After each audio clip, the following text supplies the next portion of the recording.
out. Want to see if you can keep up? I bet you can't. Please have an open mind that you be All able to right, receive let's this do sage this. advice and take my modes Saiyan against understanding. Saiyan.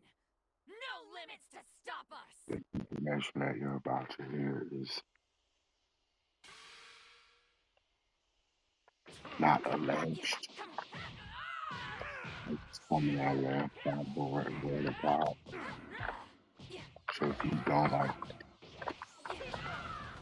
the history This I of the like. Bible, please, man. But like everyone else will be educational. Here I come! I want to say some disclaimers.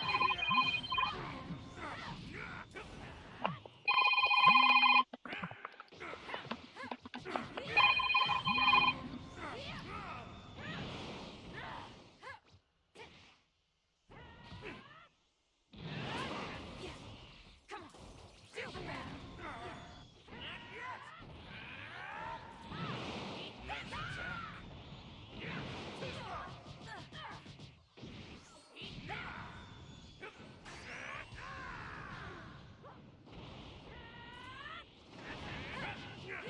Come on, how's this?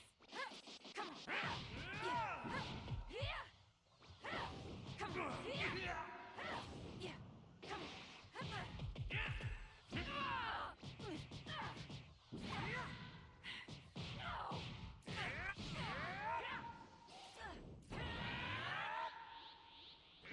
No escape.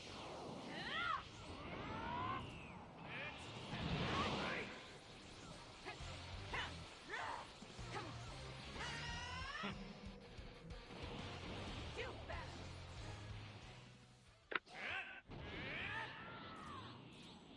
Here it comes. Eat this. Do better.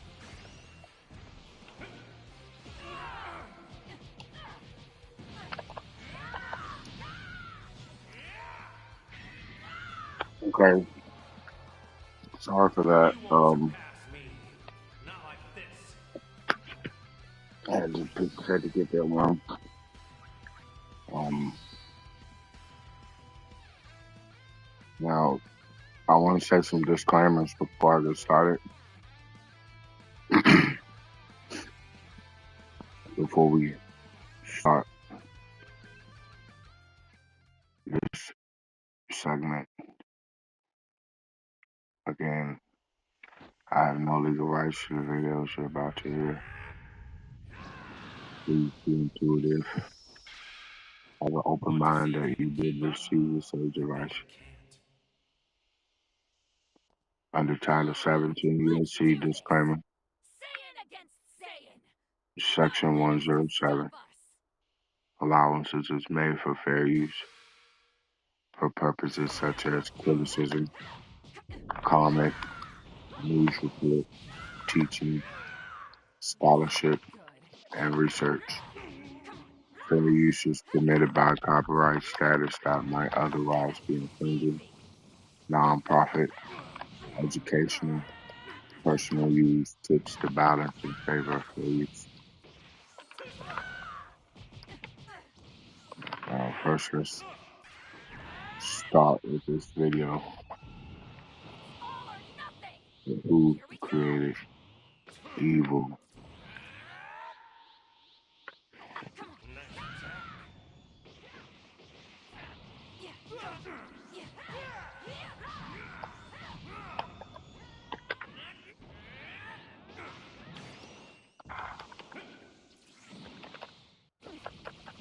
It's not the end.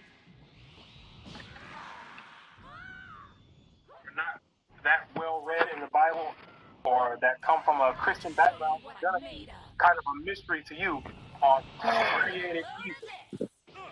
The topic is who created evil. A lot of people have their own philosophy on how evil got here.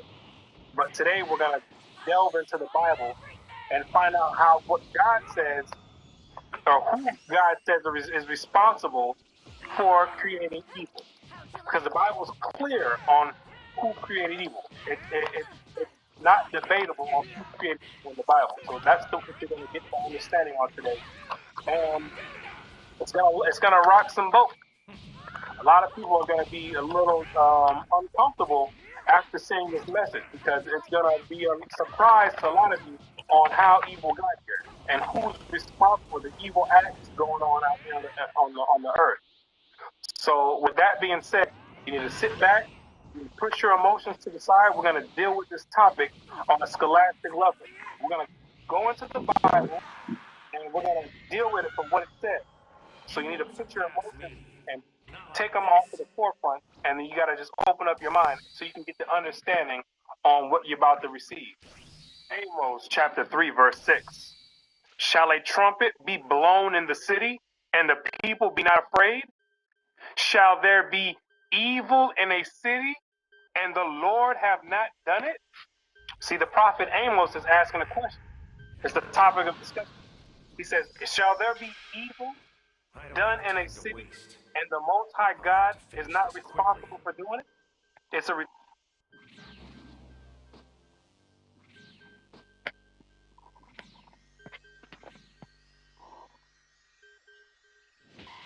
I shall offer you a most beautiful demise. I can smell it. Okay. Let's think about that rhetorical question. Not bad. Here I am.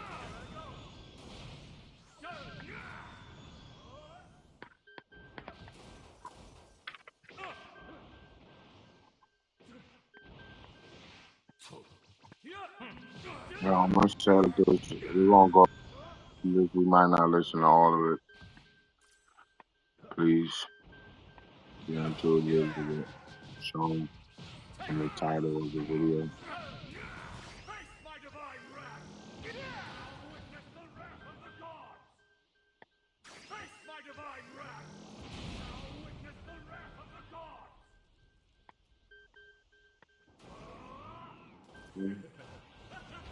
Most of the stuff is controversial. It will stir some heads, I can see cause a every sudden wrinkle. case of PMS. I will be listening to some Bible verses. So Face my just be divine prepared for wrath! that. So Now witness the wrath this of is the for gods! reference.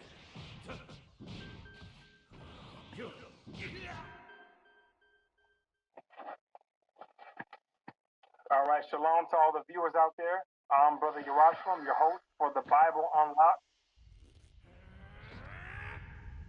Okay. So we're gonna sit down. If you try to Or hurt And my you know, friends, around that. I'll make you pay. this morning, God is the one who does that. Receive. Amos chapter 3, verse 6. Shall a trumpet be blown in the city, and the people I be not shall afraid? offer you a most Shall beautiful there be demise. evil in a city, and the Lord have not done it? See, the prophet Amos is asking a question. It's the topic of discussion. He says, shall there be evil done in a city, and the Most High God is not responsible for doing it? Here I am. It's a rhetorical question. But God, I've still got some strength in me. Okay. Yeah. God actually answers this question himself. How what God says, so have the hope. A lot of people are going to be a little Here I am.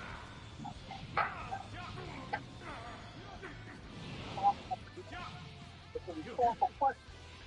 But answers this question himself. Isaiah, So we're gonna go to Isaiah 45. Just Not yet. Face keep my up. divine wrath. Okay. Keep up. Now witness the wrath of the gods. I'm gonna go to Isaiah 45.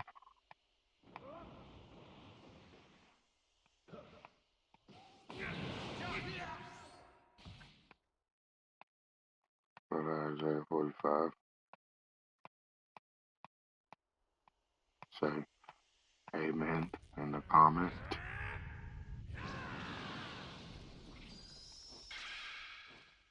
try to hurt my friends, I'll make you pay.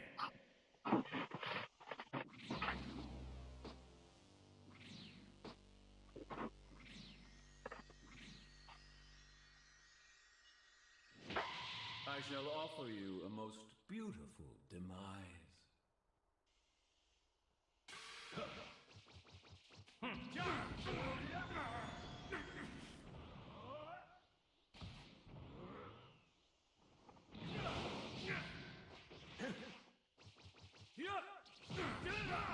Here I go.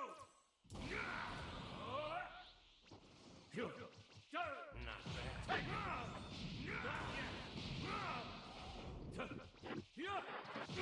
Okay. Atone for your indiscretions with your life. Let's go back.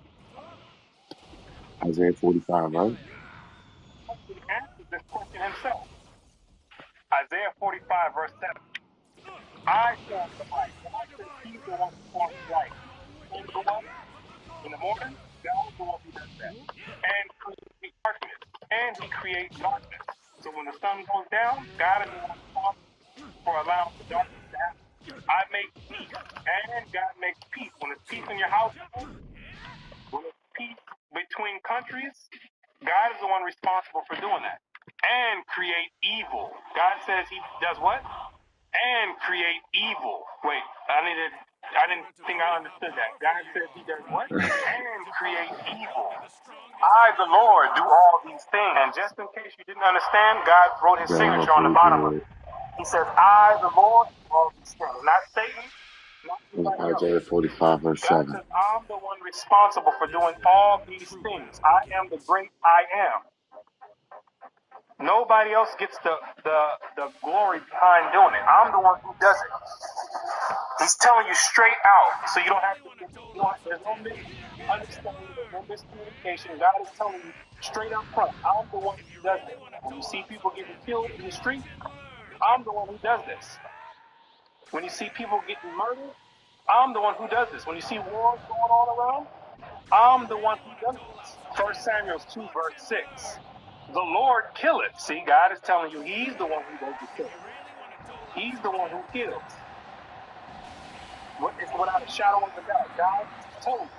The Lord killeth. He's telling you, I kill and maketh alive. And God will bring you back to life. When there's some people in the hospital when they got shot 20 times, God is the one who allows them to stay alive. Yeah, the doctors do the surgery, but God is the one who gives the ultimate decision on if this man can stay alive or not. The doctors play their role, but God is the one who says, spirit stay there or spirit come up. He brings it down to the grave. Yep, like God will bring you right down to the grave. You say, I don't want you. I want his soul to come down to the grave and bring it up, and he brings it right Okay. back up. People that have had heart attacks, people that have been pronounced the one in the third cattle. He slaughtered all the humans. Okay, we can understand. Put all the figures around. Exodus 12, verse 29. And it came to pass that at midnight the Lord smote all the firstborn in the land of Egypt. Do you remember the Passover? God came through and he killed all the firstborn in the land of Egypt. God is the one who did that. God is the one responsible for doing that. From the firstborn of Pharaoh that sat on his throne unto the Hallelujah. firstborn of the captive that was in the dungeon. God killed the one, Amen. God killed the son of the Pharaoh, the highest ranking man, and he killed the firstborn to the ones that was in the Yeah. dungeons. In prison, basically. He killed their firstborn as well, too. He didn't discriminate between the high class and the low class, because God is not a respecter of person when it comes to judgment. Yes. It doesn't matter how high lifted up you are or how low you are. If he's going to come through and he says he's going to kill all the firstborn, everybody has to die. And all the firstborn of cattle. Imagine that. What did the cattle do wrong? You have to ask yourself, why did he kill the firstborn of the cattle? He slaughtered all the humans. Okay, we can understand that. The Egyptians wouldn't let the children of Israel go. But why did the cattle have to die? Because God does not play any games. God is on, when he goes on a slaughtering spree, he's killing everything. He doesn't play any games. Psalm 78, verse 49. He cast upon them the fierceness of his anger, wrath, and indignation, and trouble by sending evil angels among them. See, God is not the one that physically goes out with a sword and starts slicing people up. That's not the way it works. God is sitting on his throne and he's controlling both sides. He's controlling the left-hand side, which is headed by Satan or the Beelzebub, and he's controlling the right-hand side, which is headed by Yahushua, or who you call Jesus Christ. God is in the middle. God controls both sides. He's sending the evil angels to go out and do his work. So when it says that God killed the firstborn of Egypt, or when God does any of the killing, God is not the one who comes down and does it himself. He sends the evil angels to go and do his bidding. 1 Samuel 16 and verse 14. But the Spirit of the Lord departed from Saul. See, Saul had a righteous spirit at first. He had a spirit of the Most High. And an evil spirit from the Lord troubled him. The Most High took that spirit from him and replaced it with an evil spirit. Had him trying to kill King David. When David he wasn't king at the time, but trying to kill David, his servant.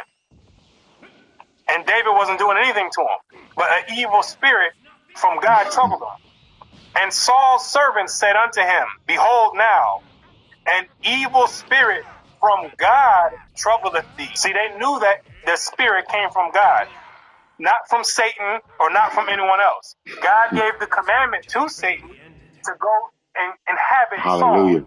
And that's what happens to a lot of people. You got people walking around as murderers and killers. God gave Satan the permission to go inhabit. You got people walking around waking up and killing their whole family. God gave Satan the permission. I don't know how long this segment is going to be, so probably 45, 55 minutes or more. I don't know. If you can't finish it, just please don't forget to watch the full video from beginning to end, so you don't miss a single detail. And don't forget to, smash that like button, and, the bell, the true you form know, of autonomous and, ultra-instinct. subscribe. It helps support the channel. Thank you. No pressure.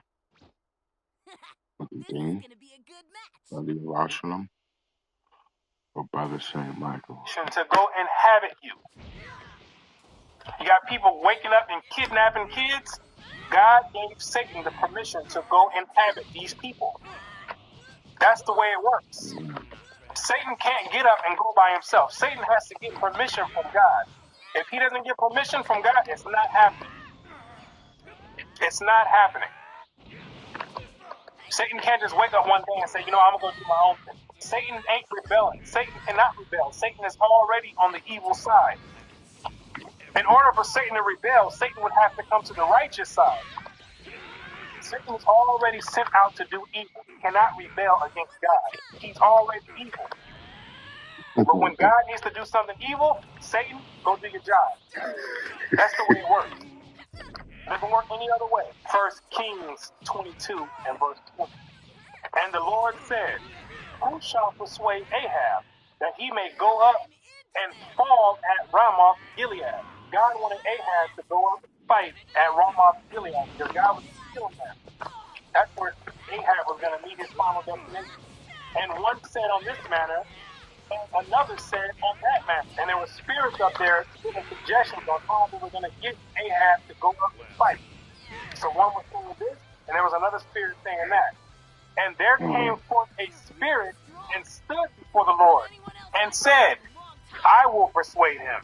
Then there came another spirit that came before God and said, You know what? I have a plan. This is what I'm going to do. And the Lord said unto him, Wherewith? And God says, he said, what's your plan? Let me know what's up. Let me know what you got in store. And he said, I will go forth and I will be a lying spirit in the mouth of all his prophets. The spirit says, I'm going to go out and be a lying spirit in the mouth of all the prophets. Because the prophets were giving Ahab counsel. He asked the prophet if he should go up and fight. So the spirit says, I'm going to go and be a lying spirit in the mouth of all his prophets so they can get a lying counsel from the prophets. So Ahab can get a lying counsel from the prophets. And he said, thou shalt persuade him and prevail also. Go forth and do so. And God says, yep, you know what? That's going to work. I like that idea. That is going to work. Now, therefore, behold, the Lord hath put a lying spirit in the mouth of all these prophets, and the Lord has spoken evil concerning thee. And God is the one, even though the spirit said he was going to go do it, God is the one who got the credit for it. It says God is, because God gave him the permission to go do it. So the credit actually automatically, it automatically goes back to God. He's the one who gets the credit for it, even though that spirit is the one that came up with the idea and actually went forth to do it. It's no different from in a military. You have the general who sits he sits behind in the office now, the high general and the president. We'll say the president. The president sits back and signs papers, and he authorizes things to happen. He authorizes wars to happen, troops to go here, troops to go there. Is he out there the one doing it? The president is not doing nothing. He's just authorizing it. But when things are successful, who gets the credit for it? The president does. Who gets the credit for it? The president does, even though he didn't go out and shoot a gun. That's the same way it works with God. God is the ultimate president, and he's getting the credit for all of it. He's pointing people to go this way, that way. Go do this work, go do that work. And God's the one who gets the credit for it. Psalms 66, verse 5. Come and see the works of God. King David is telling you this. He says, slow down real quick. Put everything up to the side. Sit back, and he says, come and see the works of God. Come see some of the things that God 66, does. verse 5. He is terrible in his doing toward the children of men. He's terrible in his doings. When God sent the nuclear bomb over there to Hiroshima and Nagasaki, he is terrible in his doing toward the children of men. The World Trade Center, he is terrible in his doing toward the children of men. Trayvon Martin, he is terrible in his doing toward the children of men. Eric Garner, he is terrible in his doing toward the children of men. The politically motivated concentration camp over there in Germany with the fake Jews, he is terrible in his doing toward the children of men. God is terrible in the things that he does to the children of men, and people don't even consider it. God is responsible for doing all these atrocities out here. When the suicide bombers come, God is responsible for doing it. God is responsible for doing it. All these wars being stirred up, God is responsible for doing it. God is responsible for doing it. And it only makes sense. It only makes sense. You cannot have a God that's all good and then you got all this evil going on earth. It makes no sense. It doesn't make any sense. When I started reading and understanding and being taught these verses, I didn't fight against the scriptures. I never fought against the scriptures. What I did is sat back and I said, you know what? This makes sense. This makes sense. I could never grasp the concept of God is all good or God is all love. I could not grasp it. It never made sense to me. I said, if God is all good, how do we have all these killings going on out here? And people always try to philosophize and say, well, it's a result of people not serving God. No, it's not. Or God just let us do whatever we want and we're the ones doing it. No, God is stirring up the spirits and putting it in people and he's the one who's responsible for it. He's allowing it to happen. He's controlling both sides. He says he creates evil. And it only makes sense. It only makes sense. If God was all good, you would expect the earth to reflect that. You would expect the earth to reflect an all good God. If God was only evil, you would expect the earth to reflect that, and it's all evil. But the earth has a balance. It has a balance of good and a balance of evil. The same balance you see in everything else in life. You have people that are tall, you have people that are short. Fat, thin. It's a balance everywhere you go. Dark, light. It's a balance. It only makes sense to have good and evil. Malachi 3, verse 6. For I am the Lord. I change not. See, and a lot of people are going to want to say that, well, that was God in the Old Testament. That's what he did back then. But there's a new God in the New Testament. That's absolutely false. God says he does not change. God was responsible for killing people back then, and it's the same thing today. Nothing has changed. It's the same exact thing. He's the same exact entity. The same back then and the same today. The churches is who has changed God. They're the ones who said, you know what, we're not going to accept God created evil. We're going to say God is all good. The churches are the ones that have blocked you from understanding this, from getting this understanding, the correct understanding of God. That Christian God is not the same God that's in the Bible. That God is all good, like the Christians want to say it. That's not the same God that's in the Bible. That's not the God of Abraham, Isaac, and Jacob. That's the Gentile God, the God of Christianity. And when I say Christianity, I'm talking about Constantine Christianity, where they started taking the books and mixing it with scripture and taking certain verses out and saying, you know what, we're going to take these verses and we're going to make a God out of them. Because that's essentially what Christianity does. They take a few verses out and then they say, well, this is what we want God to be like. Instead of, he says he comes in the volume of the book. You got to take the good and the bad. So that God of Christianity is not the same. They have changed that and they have made it fit their needs and what they think a God should be like. But that's not the God of the Bible. He's totally different from that. And if you don't want to accept that, then that's fine. But God has, just to show you that God does create evil, he has one last slaughter getting ready to come up. It's going to be the biggest slaughter out there. It's going to be bigger than the flood slaughter. It's going to be bigger than the Egyptian firstborn getting slaughtered. It's going to be the biggest slaughter getting ready to come up when the seventh seal is broken. Just in case you didn't know that God created evil. Revelation 9, verse 15. And the four angels were loosed, which were prepared for an hour and a day and a month and a year for to slay the third part of men. See, this is the seventh seal being broken.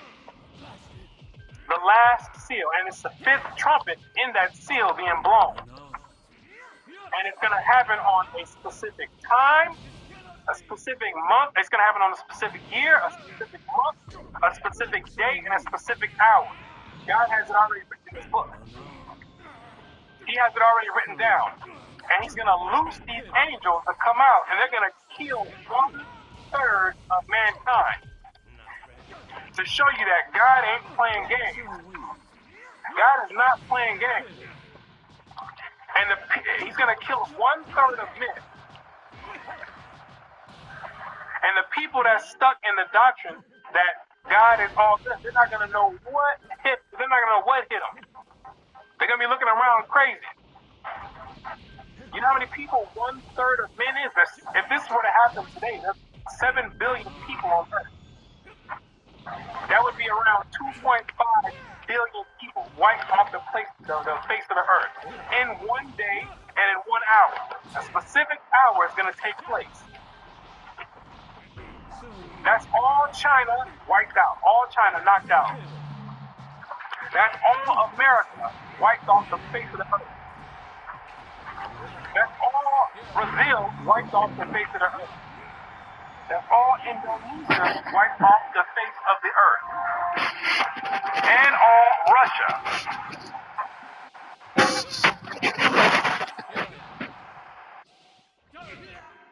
God is planning to slay 1/3. So that was equivalent to all those countries being knocked off the face of the Earth in 1 day, in 1 hour.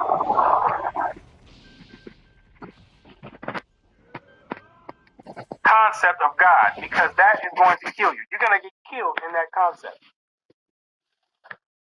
That was put in place to prevent you from all harm. That's the key. That's the key. You must understand. You see it in all walks of life. So in order to be saved and protected from that, you must be keeping God's commandments. The commandments are a force field to prevent you from all harm. Mm-hmm. That's the key. This battle That's shall the be key. grand You must understand that. You must understand that. You have to get your mind out of the Christian concept of God, because that is going to kill you. You're going to get killed in that concept. That was put in place to keep your mind enslaved. You put God in a box by saying he's all good. He's in a one specific box, and you don't even understand what he's capable of doing. That's why most people don't fear God, because if they understood that God is the one who authorizes the evil, you would be doing what he said. You would be doing exactly what he says. So with that, I say shalom until next time, and peace and blessings. Shalom. This is Brother Yerushalayim asking the viewers to like the video, subscribe to the channel, and share the videos so that the word can be spread throughout the four corners of the earth You as won't be able to prophesied. outrun And with me. that, I say shalom and peace and blessings to the nation of Israel.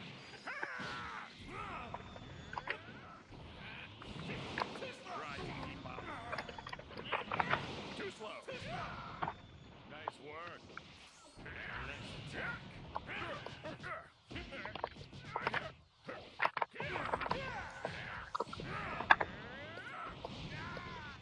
Nice work.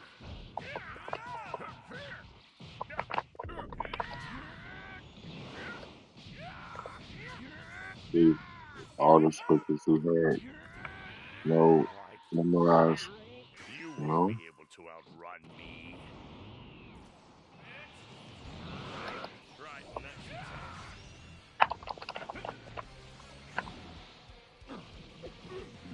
We're going back over, All and right. now Guess that's that. we're going to deal with Apocalypse of Cedroc. So just, making the scene, you know,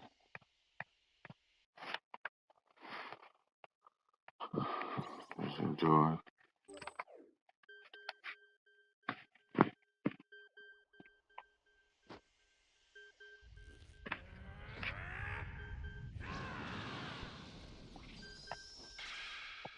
If you try to hurt my friends, I'll make you pay.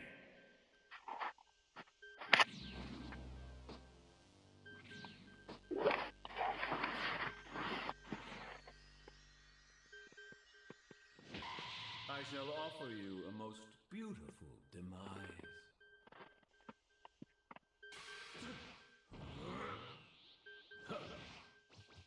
I can Face my divine wrath! Witness the wrath of the gods! That's all right, Apocalypse of Cedroc.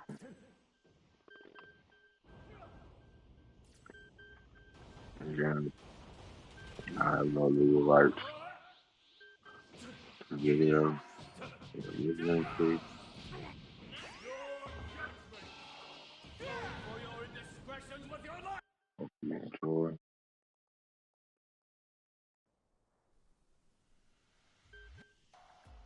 That's a disclaimer.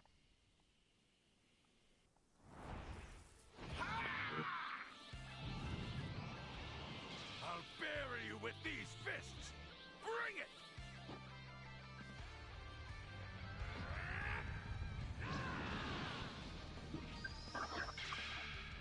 Both my power and speed are well beyond my normal limits. I'm going to defeat you.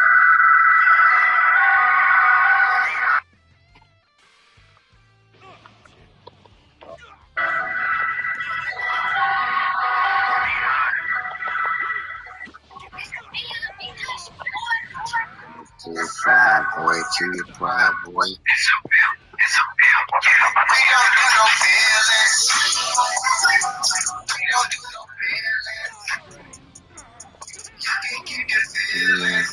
That's right.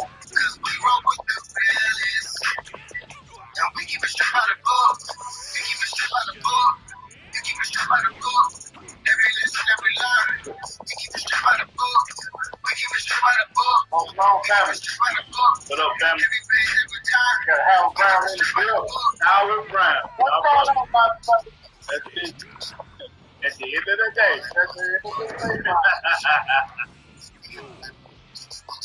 Got the dog in there. Yes, sir. Put the face in there. Yes, sir. Got nephew Mike in the building. What's up, nephew? Long song, what's up? Got your reels up in there? Oh, okay. Okay, what's up? I'm not reels in there.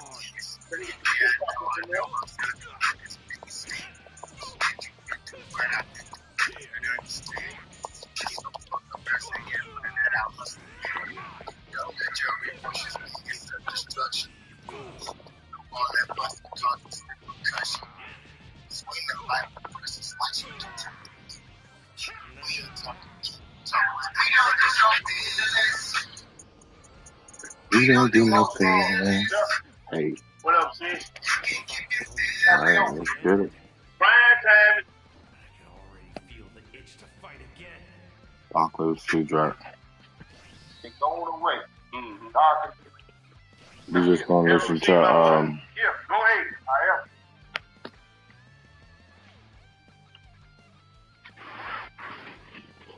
like I said,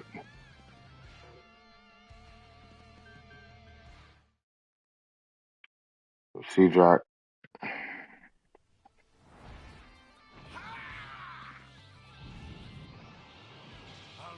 I'll say chapter 6.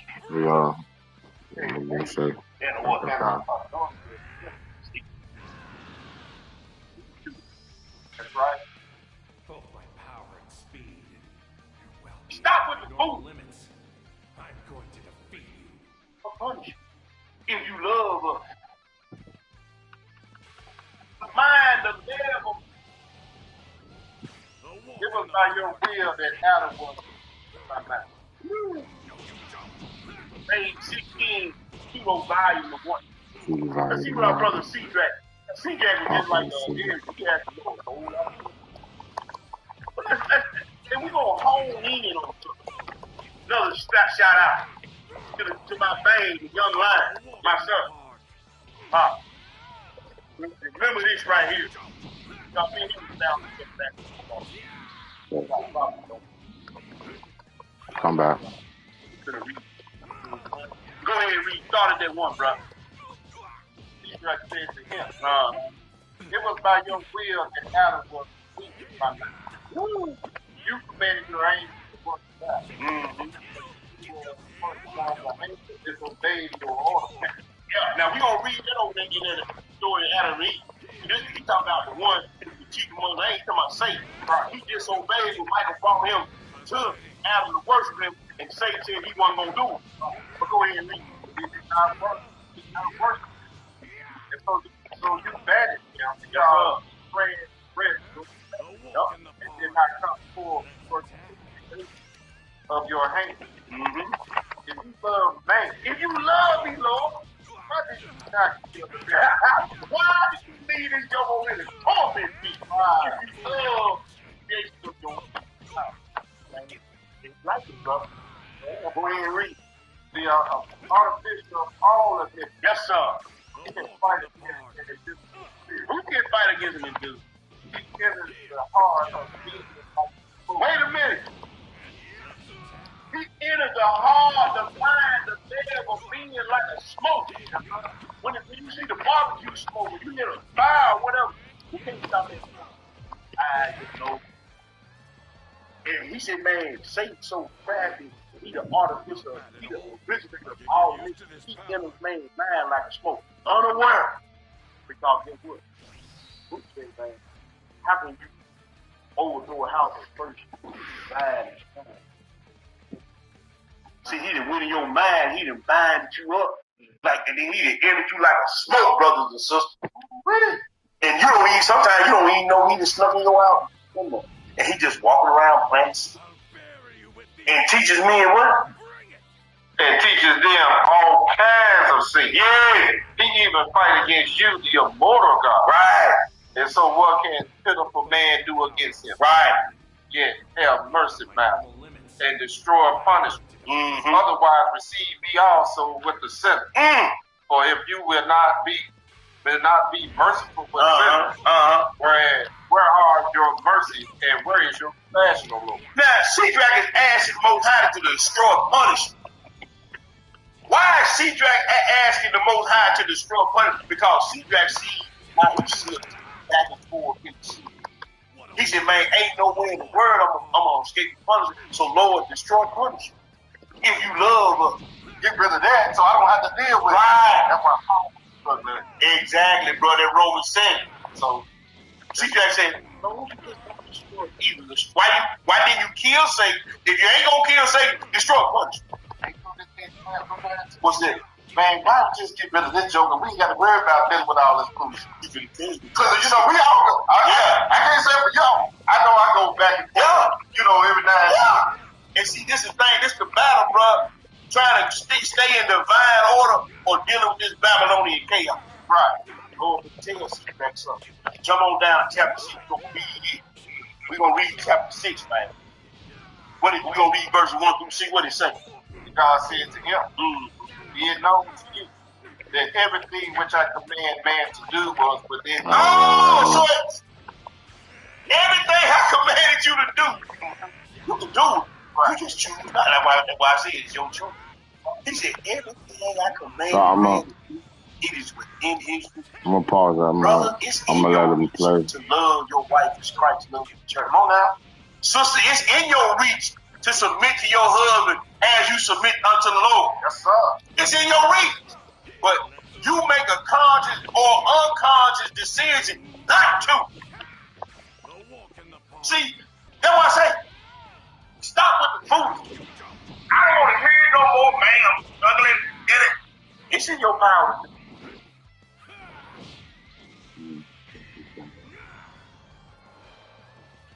Not bad at all. I could get used to this power.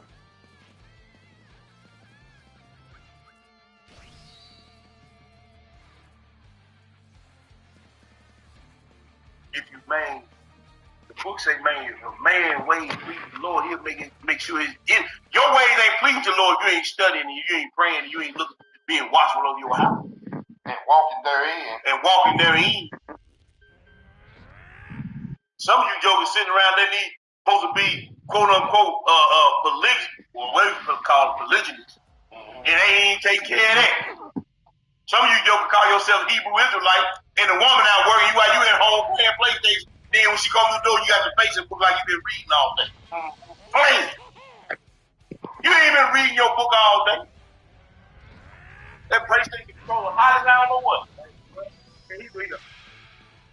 You try to hurt my friends, I'll make you pay.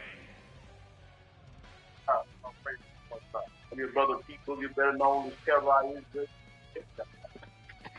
And with that, I'm gonna turn it over to my boo. Okay.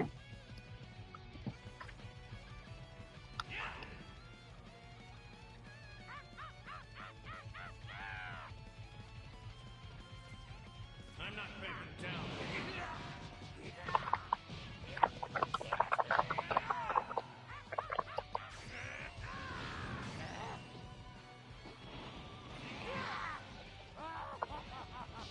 Okay.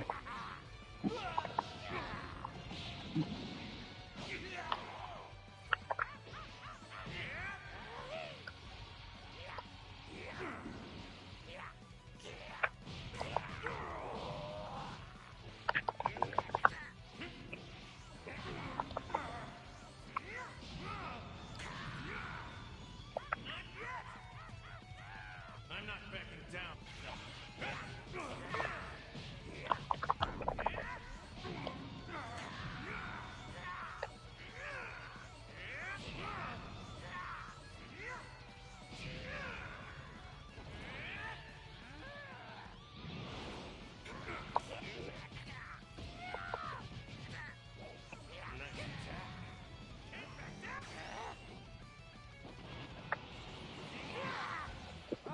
Okay. So now let's go to the next part of this.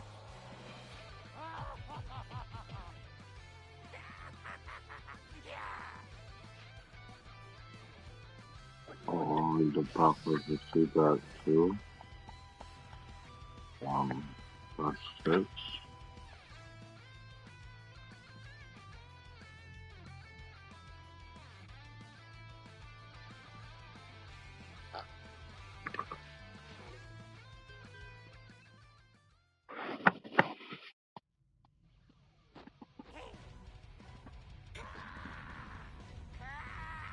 I'm guessing, margin is like an odd demon, an angel or something.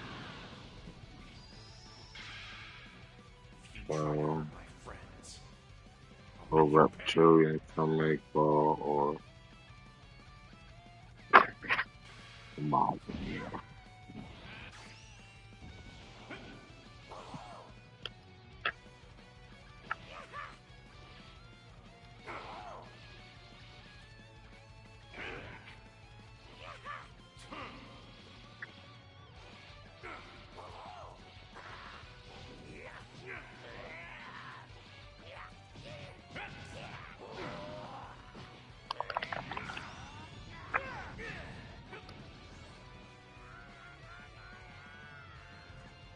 I'm not backing down at a time like this.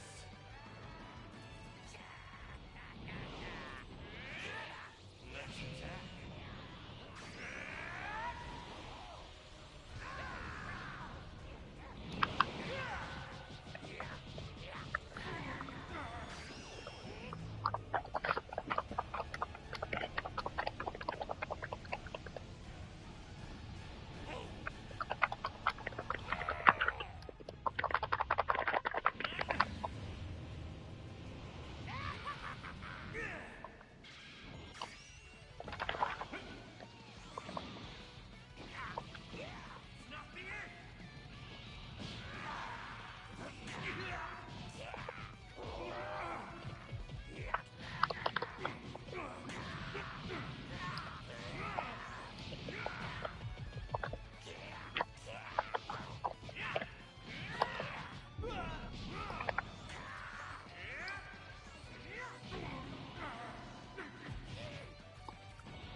Yeah.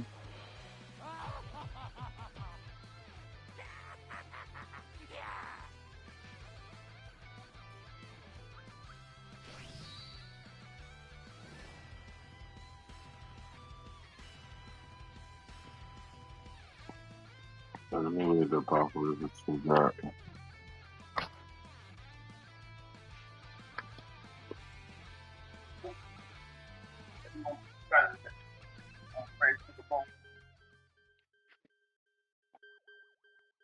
My bad, all that open.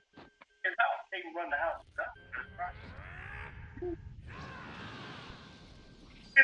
And so what can a pitiful man do right? Have mercy, man, and destroy punishment. Otherwise, I'm we letting all it will check. with the sin. For if you will not be merciful with sinners, where are your mercies and where is your compassion, O Lord? Now, Shadrach is asking the Most High to destroy punishment. Why is Shadrach asking the Most High to destroy punishment? Because Shadrach sees how he slips back and forth in the sin. He said, man, ain't nowhere in the world I'm gonna escape the punishment. So Lord, destroy punishment. If you love us, get rid of that so I don't have to deal with it. Right. That's why Paul was struggling. Exactly, bro. That Roman sin. So Shadrach said, Lord, you just don't destroy evil. Why didn't you kill Satan? If you ain't gonna kill Satan, destroy punishment. And you know that came to my mind too. What's that? Man, why don't you just get rid of this joker? We ain't got to worry about dealing with all this foolishness. He can tell you. Because, we all, I can't say for y'all. I know I go back and forth, every now and then. And see, this is the thing. This is the battle, bro. Trying to stay in divine order or dealing with this Babylonian chaos. Right. But the Lord can tell, see, that something. Jump on down to chapter 6. We're going to read it. We're going to read chapter 6, man. We're going to read verse 1 through 6. What it say? And God said to him, be it known to you that everything which I command man to do was within him. Oh, so everything I commanded you to do, you can do it. Right. You just choose not. That's why I say it's your choice. That's right. He said, everything I commanded man to do, it is within his reach. Brother, it's in your reach to love your wife as Christ loved the church. Come on now. Sister, it's in your reach to submit to your husband as you submit unto the Lord. Yes, sir. It's in your reach. But you make a conscious or unconscious decision not to. See, that's what I say. Stop with the foolishness. I don't want to hear no more, man. I'm struggling to get it. It's in your power to do. But you ain't on guard. You ain't on watch. And when he coming you like a smoke, man, he ain't caught you slipping again. See, if I go in the hood, you understand what I'm saying? You know the hood thing. That's right. And I'm walking down the street at night, I ain't got my head on swivel, and I get caught slipping. Who fault is it? That's on you. It's on me. So don't come with no more excuses. Well, just pray for me, brother. That young girl, man, she just did something to me. No, it was in your reach to not to mess with her. Sister, it was in your reach when your husband told you to zip your lip, you didn't want to. See, when you read these scriptures, all the foolishness go out the window. Brother, it's in your reach to get up off your ass and go to work every day and provide for your family. That's right. It's in your reach. He commanded you, a man that don't take care of his family worked in him. Come on now. It's in your reach, man. It may not be what you want to do, but it's some work out there. I don't want to hear that. See, scriptures like that, the Lord told you everything I told you to do, commanded you to do. It was in your reach to do. You chose not to do it. That's right. Continue to read, my brother. Woo. I made him wise and heirs of heaven and earth. Yes, sir. And I subordinate everything under him, and every living thing flees from him and from his face. Yes, sir. Excuse me, from his face. Having received my gifts. Having received my what? Gifts. Go ahead. However, he became an alien. And a what? And an adulterate sinner. See? Tell me, what sort of a father would give an inheritance? And having received the money, the son goes away, leaving his father. Yay! And becomes an alien in the service of aliens. Yeah. The father then, seeing that the son has forsaken him and gone away, darkened his heart and going away, he retrieves his wealth. Yes, sir. And banishes his son from his glory. Banish him, man. He said, man, what father in his right mind gonna give this brother an inheritance and knowing that you gonna go do with it what you want and go dwell amongst sinners and adulterers or aliens?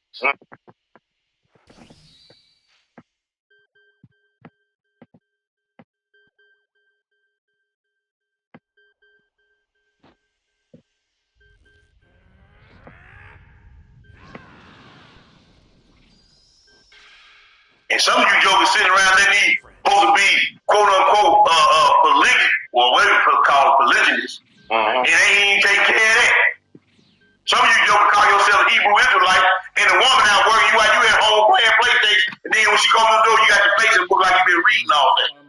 Playing. Do not make me wasted on tedious combat.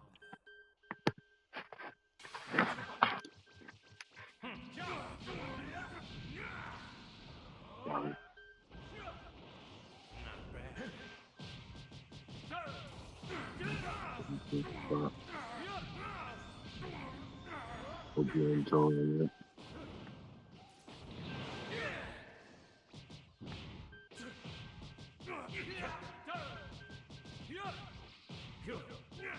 We're gonna go to just setting the scene for the title.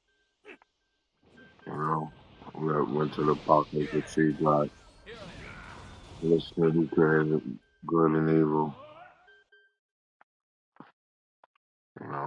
So pocket to see chapter 5, chapter 6.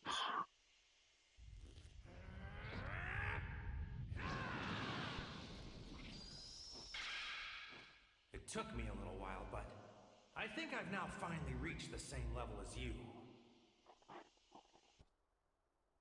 Looks like I'll actually have to get serious. Alright, so then we're going to go to You're wide open. Over here.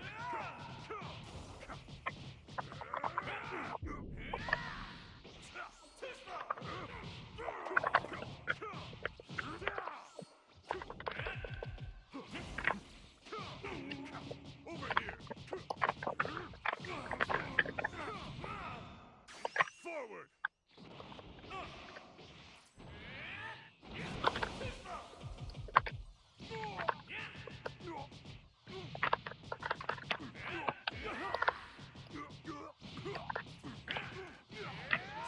I'll show you the difference between us.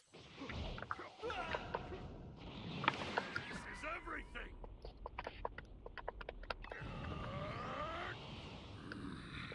This will end it.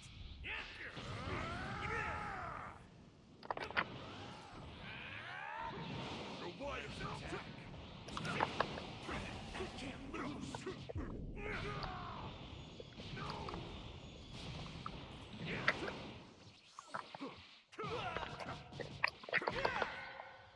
okay. So let's see. You shall live on forever in my memory. Scriptural proof of ancient Farewell. human and animal elect. But let's first listen to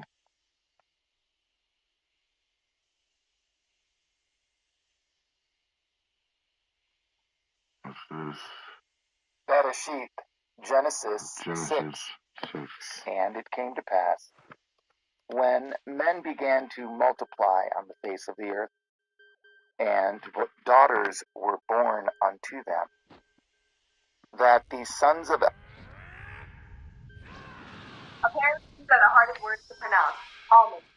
Almond. No, My friends. here. That's easy. Make you pay. Bereshit, Genesis 6. And it came to pass, when men began. I shall offer you a most beautiful demise.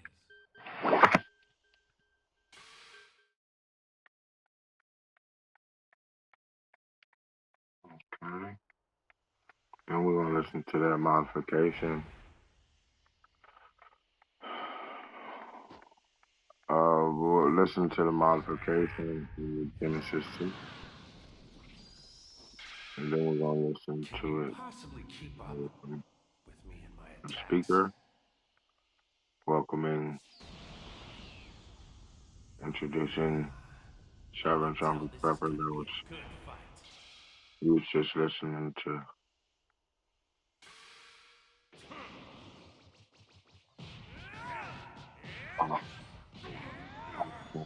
Began to multiply on the face of the earth, Akiton. and the daughters were born unto them, that the sons of Elohim saw at the daughters of men that they were fair, and they took them women from all which they chose. And Yahuwah said, my Ruach shall not always strive with man, for that he also is flesh. Yet his days shall be 120 years. There were Nephilim in the earth in those days, and also after that, when the sons of Elohim came in unto the daughters of men, and they bore children to them. The same became warriors and tyrants, which were of ancient times, men of iniquity. And Yahuwah saw that the wickedness of man was great in the earth, and that every imagination of the thoughts of his heart was only evil continually. The fight has only just barely And ended. Yahuwah repented I that can he had already made feel as the itch man. to fight again. Okay, great. Now we got that answer. Now let's get to this modification into a more without speaker, 7 trumpets proper. In this video, I am going to be breaking down for you the very fact that DNA modification in beast and man, okay, and just changes in the overall makeup of what made each of those who they were, was being tampered with in ancient times. Because if I can make that case to you today, then I can back up the very fact that what is going on right now is as of the days of Noah, and we are living in the last days. Because I've had many scoffers try to rebuke me lately, to the point that I even need to repent, they said, that we're living in the last days, and we're living in the time when the mark of the beast, and we're living in the time where that men's DNA is being modified and manipulated. And yeah, I'm going to make that case for that today, to prove to you that we are living in those times, because it's not going to be me convincing you today, it's going to be the Word. And I'll just let you be the judge. That's the great thing about it here, is you can always be the ultimate judge of this for your own life. With that said, if you didn't see the video I made the other day, links in the video description below, and I want you to understand, ladies and gentlemen, I make no apology for keeping the lunar solar scriptural biblical Sabbath. Me either. Because you right now, you listening, you can go and hit Google, and you can type in Baths of Titus stick calendar, and you can see SAT day used to be the first day of the planetary week. And then it got moved to SUN Day because SUN Day worship became more prominent.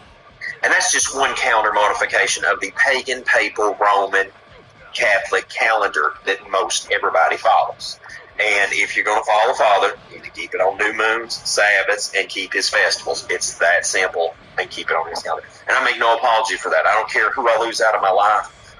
Let me tell you something. I've lost fellowship at the SUN Day Church. Used to be a deacon. I lost a place in membership in the clergy. I lost fellowship in my SDA, Seventh-day Adventist Church, people that I went to church with. I've lost fellowship with a lot of people. It's okay, and I still love everyone, but you got to either love God and serve him, keep his commandments, or you can just go follow the commandments of men. Luke's not about that. So, on topic, on point today, we're going to get in the Word. If you want to go ahead, when we get started reading, you can pull up all these, okay? It's going to be Leviticus chapter 17, Revelation 18, Ezekiel 14, the book of Jubilees chapter 5, the book of Yasher chapter 4, the book of Genesis chapter 6, and the book of Hanukkah. I'm actually going to try, depending on if this video don't go too long, I'm going to try to go 7, 9, and 10 on those chapters, because I'm going to build a case from start to finish, so we can get there. Now, we live in a time where definition, everybody has a definition for something. I can say this pen is white, but somebody else will be like, well, I don't identify that as a white pen. I identify that as a chrome pen because it has a chrome washer around it, but 99% of it's white, right? So I think it's very important that if we're going to define things, we let the Scripture define things, okay? Luke don't need to make a definition. Your church don't need to make a definition. Your pastor don't need to make a definition. I'm just going to start calling everybody on it, all right? So with that said, here's what the Scripture says, and I'm going to pretty much all these come from the KJV. Listen, one last note. Either get you a Hallelujah Scriptures or get you a Sefer. These are really great. Get you a Strong's Concordance, and it'll help you iron a lot of this out. So, it says, for the life of the flesh is in the blood, and I have given it to you up on the altar to make atonement for your souls, for it is the blood that maketh an atonement for the soul. Ladies and gentlemen, everything that makes us who we are, everything that really matters, the nitty-gritty, our blood is so powerful that the Scripture even talks about it crying out from the ground, okay? Frequency, we can just go like way deep on this stuff. But everything that makes us who we are is in our blood. Now, I'll be doing a video later on here soon about the new equipment being put into 5G that is being installed, and also the Rockefellers having the patent on a device that can do radio frequencies to affect the blood in somebody's body. And we can just go on about a bunch of that later. But what you need to understand is, especially in the day and hour we live in, the blood is the most precious thing you have in this whole world, okay, under salvation. It's who makes you who you are, right? Revelation 18, if you want to look at it right here, all right, and you read in the full,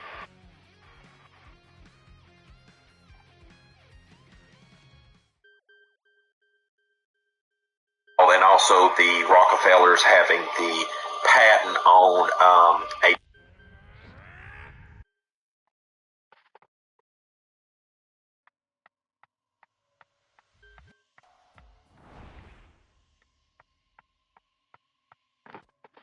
Fighting against you. For once, this might actually be a good time for me.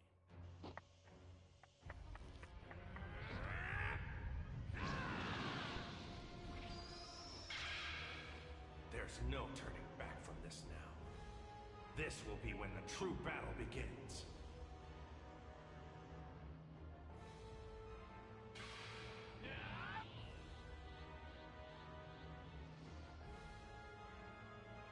Sir, now let's listen to a story. Vegeta.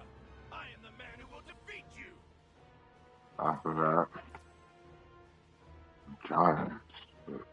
That's what he was talking about earlier. a device that can do radio frequencies to affect blood in somebody's body, and we can still talk about that later. But what you need to understand is, especially in the day where we live in, the blood is the most precious thing you have in the whole world. Okay, under salvation. It's who makes you who you are, right?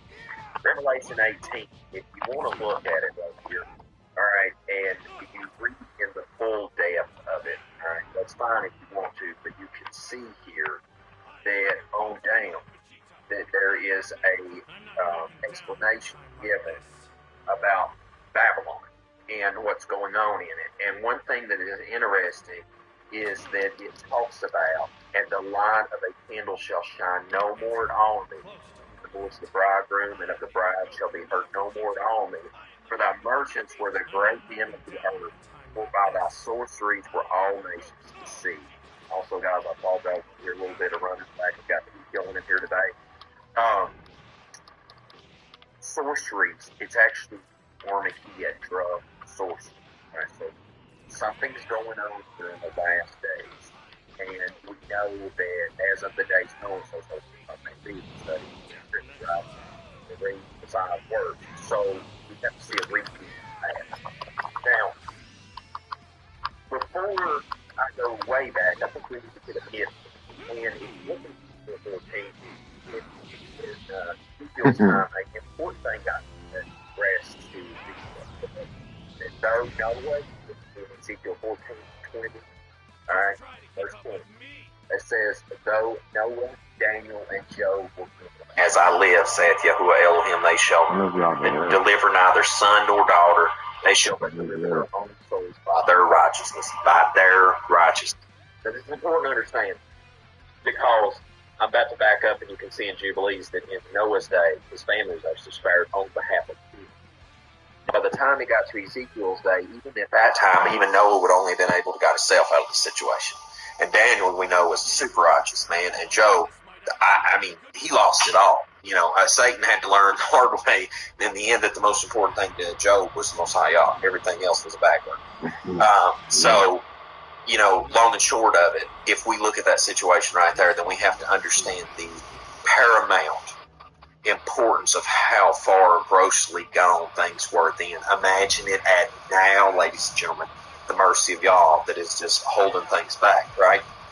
Now, in the book of Jubilees, we can find here some interesting things, okay? The first thing is, and it came to pass the children of men began to multiply on the face of the earth, the daughters were born to them, that the angels of Elohim saw them on a certain year of this Jubilee, that they were beautiful to look upon, and they took themselves wives of all whom they chose, and they bare unto them sons, and they were giants, and lawlessness increased on the earth, and all flesh corrupted its ways, alike men and cattle and beasts and birds and everything that walks on the earth. All of them corrupted their ways and their orders, and they began to devour each other, and lawlessness increased on the earth, and every imagination of the thought of all men was thus evil continually. And Elohim looked up on the earth, and behold, it was corrupt, and all flesh had corrupted its orders.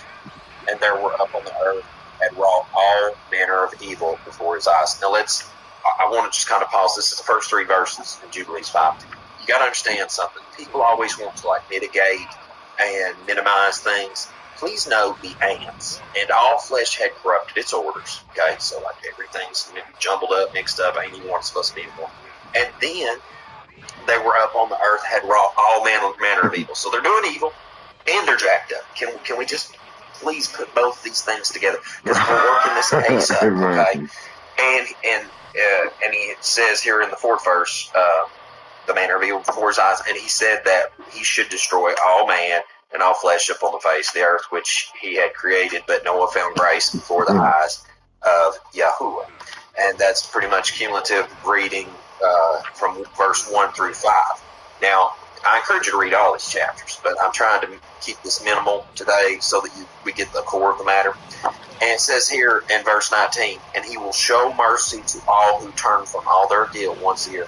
And as for all those who corrupted their ways and their thoughts before the flood, no man's person was accepted save that of Noah alone. For his person was accepted in behalf of his sons whom Elohim saved from the waters of the flood on his account. For his heart was righteous in all his ways according as it was commanded regarding him, and he had not departed from all that was ordained for him. And Yahuwah said he would destroy everything which was up on the earth, both men and cattle and beasts and fowl there, and that which moved on the earth. All right, and of course goes on to talk about the Most High commanded him to make an ark. So now, what is interesting here, and sorry guys, I've got so many notes, I want to make sure I don't miss anything, is that if you look and you know, the great thing about it is you just compare scripture, because like I'll use an example, like when you talk about the children of Israel coming out of Egypt, you know, one thing that makes a great case for the following solar scriptural calendar is that you can see how that they came out of Egypt by night after the festival, and then it gives you get the dates now. You know, you can compare Numbers, Exodus, and you can compare one scripture adds on to more, so you get more of a story, right? Well, the great thing about it is, it's like some people be like, well, I accept Enoch and I accept Yasher, but I can't believe Jubilees, or I like Jubilees and I like Yasher, but I can't believe Enoch. Great, whatever suits your boat, baby, because I can get you there pretty much across the spectrum on this one. Like, this is something so easy for me, like flat Earth and transhumanism is something that there's so much wealth of information there that you have to really want to not see it All right, so with that said, in Yasher, and I think it makes one of the most powerful cases and point to tie both not only DNA damaging and modification and no longer the way that the Most High wanted us to be, but also wickedness together, so that we see that there is a lot of things going on at once, and it's not just man was wicked. Okay, because man got wicked because that the fallen angels brought down a lot of information and things to man to help corrupt their ways too, and not only that, beasts of the field too. And we'll see here right here in just a second. It says here in 18, and their judges and rulers went to the daughters of men and took their wives by force from their husbands according to their choice. Now, also interesting there, I wonder if some of these judges and rulers weren't some of the giants too, because we see across the ages where that Egypt, Babylon, you know, places like that how that like there's these giants and stuff like that, right? Just not that really matters at the moment, but just a side note. And the sons of men in those days took from the cattle of the earth the beasts of the field and the fowls of the air, and taught the mixture of animals, one species with the other, in order therewith to provoke Yahuwah. And Elohim saw the whole earth, and it was corrupt, for all flesh had corrupted its ways on earth, all men and all animals. Now, I don't know about y'all, but I'll get up every morning, and I pet my dogs, and I head off to work. And I've not seen my dogs sin. They just live. Animals just live, right? So when we see this word corrupt, we can see that there's something going on here pretty deep, like chimera, man, I don't know the word I'm trying to say, like the mingled up beasts, mixing one animal into another. Like, they're doing this right now in science labs. I've actually heard where they put human DNA with pig DNA, and they got a pig with a human space. Like, this is crazy stuff. And so like we're seeing a repeat of it right now, right? But we need to understand that right here we can see also, if you back up to 16, that it goes on and it says,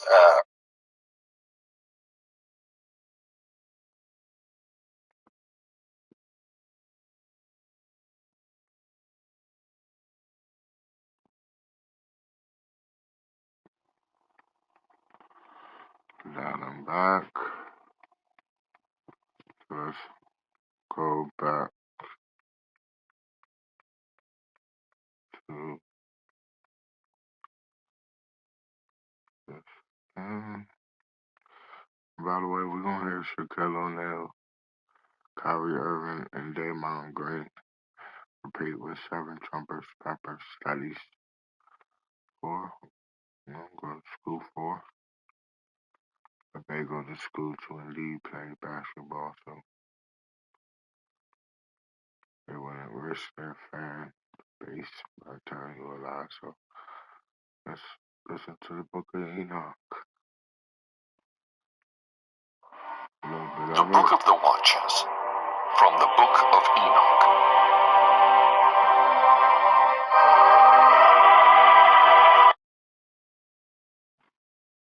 Terrible things can happen to those of us careless enough to disrespect our ancestors. What's your favorite app at the moment? Definitely TikTok. I check it every day. What's your favorite app at the moment? The Book of the Watchers, from the Book of Enoch.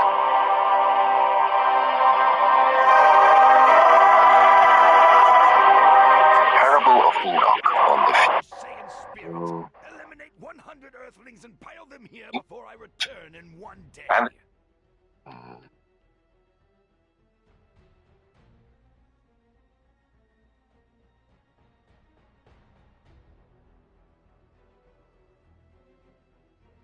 angels, the demoralization of mankind, the intercession of the angels on behalf of mankind. Okay.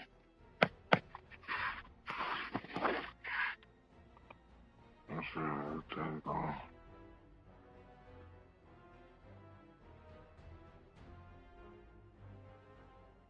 Okay.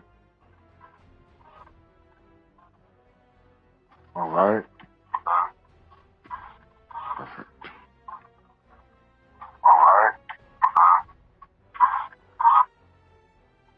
Of mankind, the intercession of the angels on behalf of mankind, the dooms pronounced by God on the angels, the Messianic Kingdom. Chapter 6. And it came to pass, when the children of men had multiplied, that in those days were born unto them beautiful and comely daughters. And the angels, the children of the heaven, saw and lusted after them, and said to one another, Come, let us choose us wives from among the children of men, and beget us children. And Semjaza, who was their leader, said unto them, I fear ye will not indeed agree to do this deed, and I alone shall have to pay the penalty of a great sin. And they all answered him and said, Let us all swear an oath, and all bind ourselves by mutual imprecations not to abandon this plan, but to do this thing. Then swear they all together, and bound themselves by mutual imprecations upon it. And there were in all 200 who descended in the days of Jared on the summit of Mount Hermon. And they called it Mount Hermon because they'd sworn and bound themselves by mutual imprecations upon it. And these are the names of their leaders: Semiazaz, their leader; Arikabah, Ramael, Kokabiel, Camiel, Ramiel, Danel, Ezekiel, Barakijal, Asael, Amaros, Batarel, Ananel, Zachiel, Samsapiel, Satarel, Turel, Jomjael, Sariel. These are their chiefs of tens. Chapter 7. And all the others together with them took unto themselves wives. Each chose for himself one. And they began to go in unto them and defile themselves with them. and they taught them charms and enchantments and the cutting of What are groups you doing here? with plants. And they became pregnant, and they bare great giants, whose height was 3,000 ells, who consumed the acquisitions of men. And when men could no longer sustain them, the giants turned against them and devoured mankind. And they began to sin against birds and beasts and reptiles and fish, and to devour one another's flesh and drink the blood. Then the earth laid accusation against the lawless ones. Here's something the car insurance companies don't want you to know. If you've been injured in a car accident, the insurance companies are already Excuse me for that, y'all. Above the rest of you puny humans when it comes to flying. Then the earth laid accusation against the lawless ones. Chapter 8. And Azazel taught men to make swords and knives and shields and breastplates, and made known to them the metals of the earth and the arts of working them, and bracelets and ornaments and the use of antimony, and the beautifying of the eyelids, and all kinds of costly stones, and all coloring tinctures. And there arose much godlessness, and they committed fornication, and they were led astray, and became corrupt in all their ways. Kakarot, I thought you'd at least be smarter than this. But you have no idea how out of your league you are.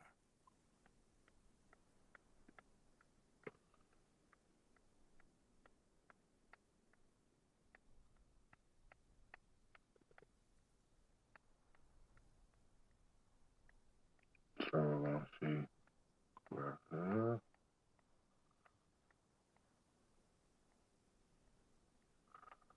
Now,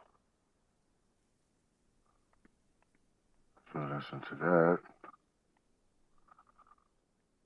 Oh, making a scene. Just making a scene.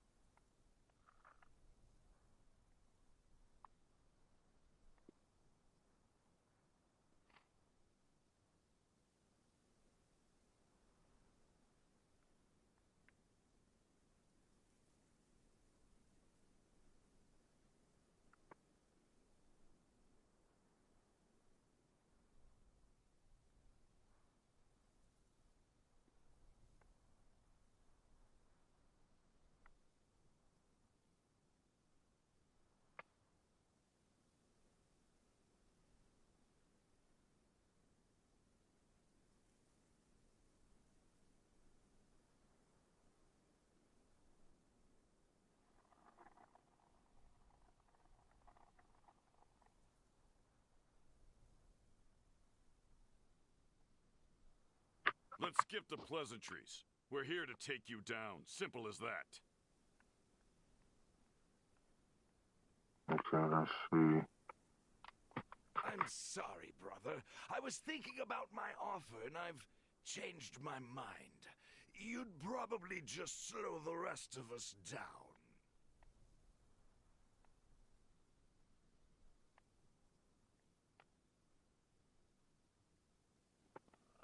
I do believe we're about to read Deuteronomy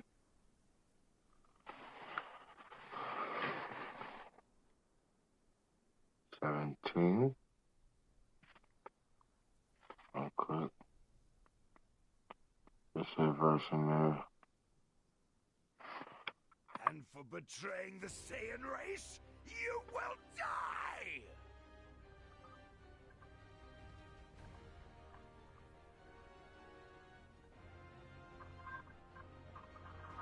So, if there be found among you within any of thine gates, virtue which the Lord thine God giveth thee, man or woman that have walked wickedness in the sight of the Lord thine God, and have and transgressed his covenant, and have gone and served other gods, and worshipped them, either the sun or the moon, or either the hosts of heaven, which I have not commanded.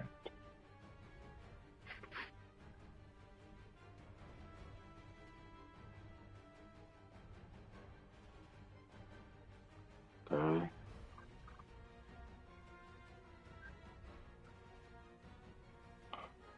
And then we'll go to another chapter. Since you're going to be eradicated anyway,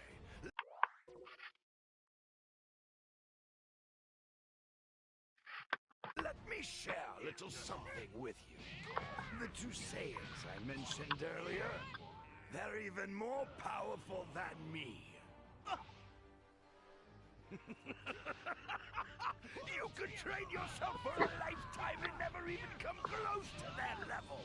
But since you were too stupid to heed my warning, you're not going to survive another day anyhow. Here. How about this? I tell y'all what, you could just read these chapters to find out what was Exodus 20, Deuteronomy 4, You've got a new special attack hidden up your 1 sleeve. Now's Corinthians the time to use it, chapter Goku. 10, Sorry, Deuteronomy nope. 32. Lazy fool. Check out Acts Meanwhile, I've been 7, training verse non-stop to 7, develop a and short kill 2, technique. For Genesis real? 21, Yeah.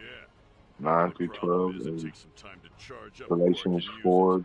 So I'm gonna 22 need you through to fight him 31. alone until then, if you can Peter handle it. 3, 5 through 6, I'll take Isaiah care of 4, NLT, Deuteronomy 6, Isaiah 24, Isaiah 60, Isaiah 49, verse 21, 2, and Isaiah 60, Isaiah 45, Amos 9, Revelations 3, verse 8 through 9, Revelation 7, verse 9 through 10.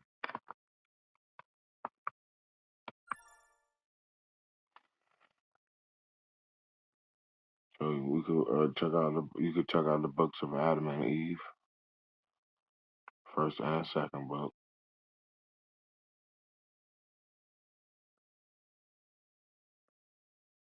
Check out Deuteronomy 13, 1 Samuel chapter 17.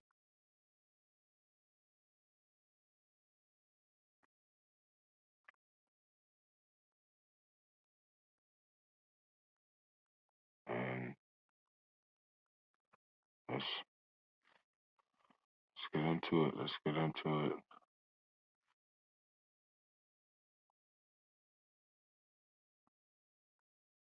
Get into it.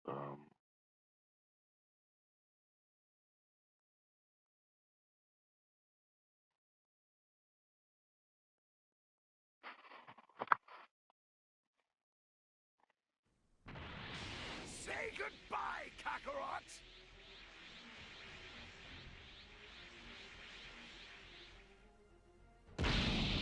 What the?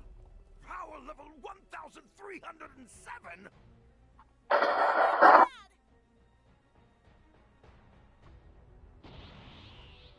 Leave him alone!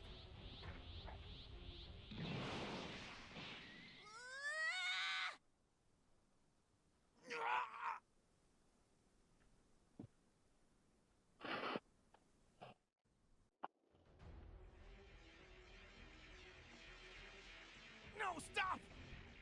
Don't do it! Please, he's just a... Just a child? Is that what you were going to say, Kakarot? Don't worry, brother. You'll see your son again. In the next world! What? You little... Piccolo! Your attack! Do it now!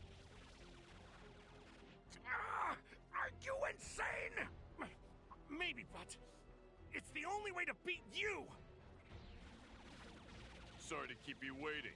Are you ready? Do it! No! Stop!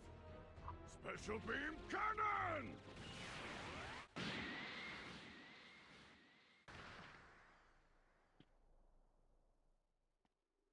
On this planet, we have these things called the Dragon Balls.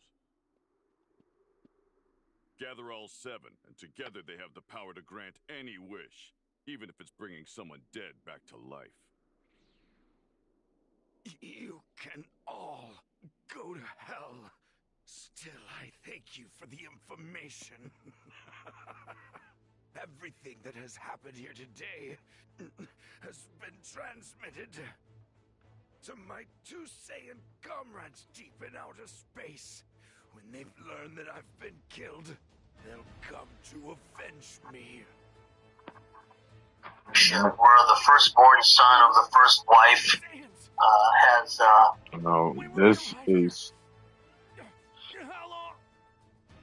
It's not new under the sun. And I'm gonna say like this, listen to with a grain of salt. Christ created all the deities. And his father possessed him in the beginning. Is the heir whenever the ruling. Don't get vexed. They're going to rape you.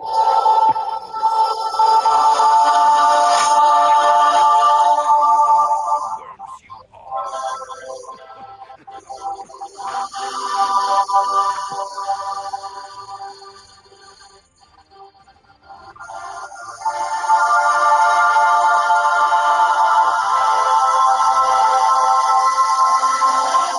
How does it feel seeing your little friends' corpses scattered all over? There was another one, but there's probably not a scrap of it. What is labeled as poly. There's aspects on our couple and father, because all that God they're going to be talking about.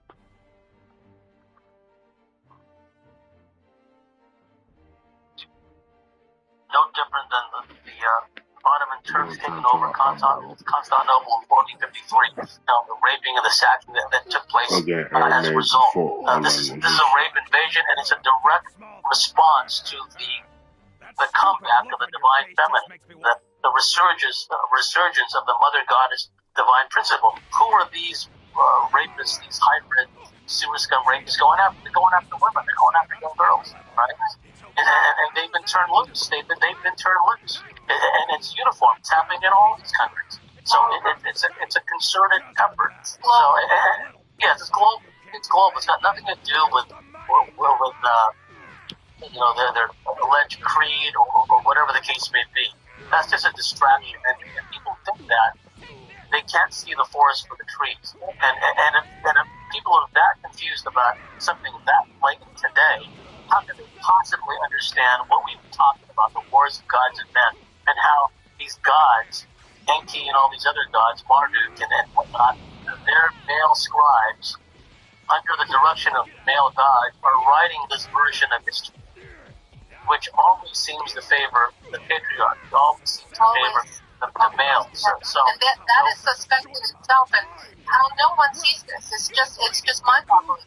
People don't see how one-sided this is. And speaking of that, I have a question about the Nephilim, and there's a quote in the Bible that says, and the sons of God saw that the daughters of men were beautiful, and they took to them what wives they chose, and they gave birth to children, right? Something like that, right? Do you know this quote? They begat children of renown, or some have interpreted as giants, which... who were the insane ones, who then became the corrupt species on this planet. Do you think that these are related to the Anunnaki, or I would say story? Yes, I would say at some level. But where I would differ from Wes Penry, is that if his writings are any indication, and I can see why he would feel this, that the Anunnaki were and although they did divide the world up, into spheres of influence among themselves, they certainly were not the only ET races that had influence. And he would be the first to say that. But and I do believe there's something to the notion that a lot of these Anunnaki were revered as gods by different names throughout the ages in different cultures, different parts of the world. That much I agree with. But I don't. Do I consider themselves to be as all-powerful as all that? Yes, I believe there's an element of that too, because Nibiru may be a craft, right? And they have to be at least a level 3 type of civilization, where they got their own portable sun wherever they go. I mean, they're very high up there as far as hierarchy and as far as power throughout the cosmos. I would agree with that, but as far as like virtually every deity.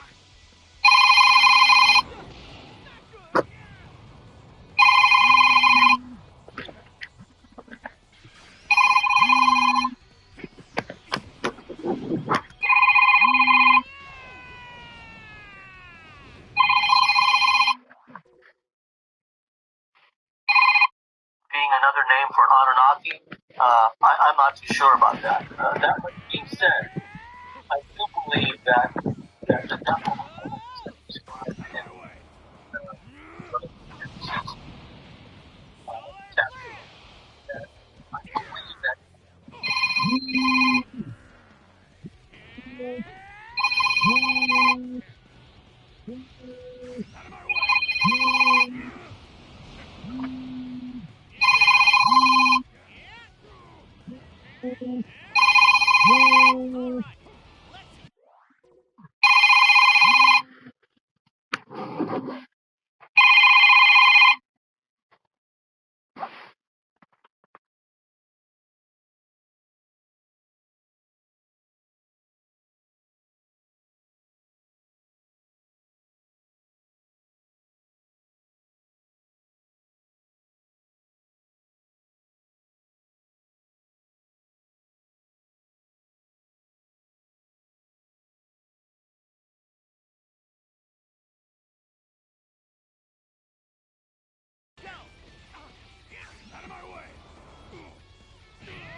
Vegeta, what does the scouter say about his power level? It's over 9,000! What? 9,000? That scouter's a piece of junk! It's gotta be a mistake! Doesn't matter. A little punk like you can't do anything against the mighty Nappa!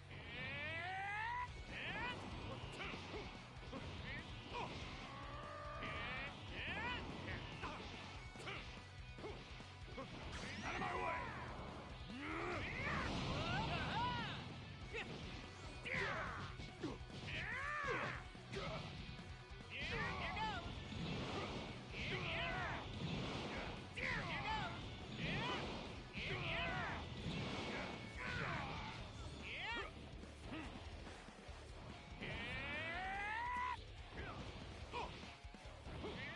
Out of my way!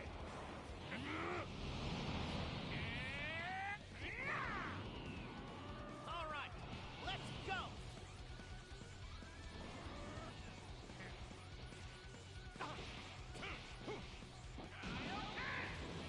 Out of my way!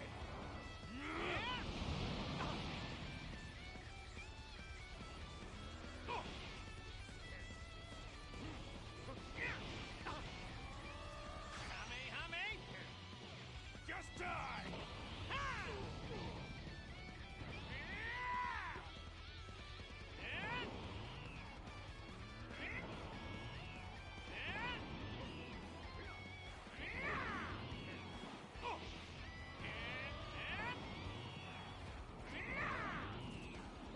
Get ready. Kamehameha. Die already!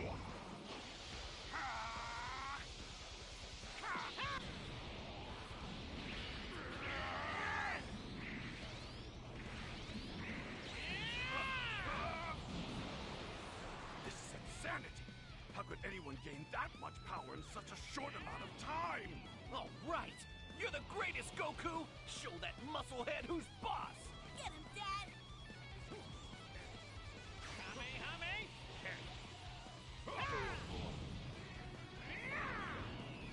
Kamehameha. Die already!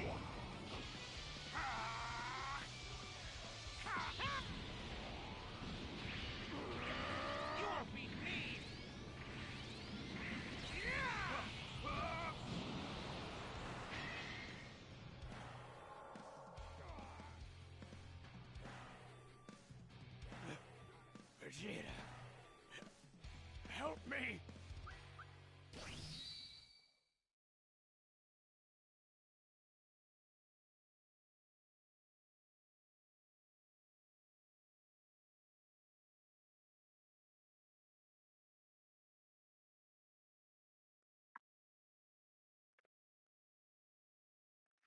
Let's go back a little bit.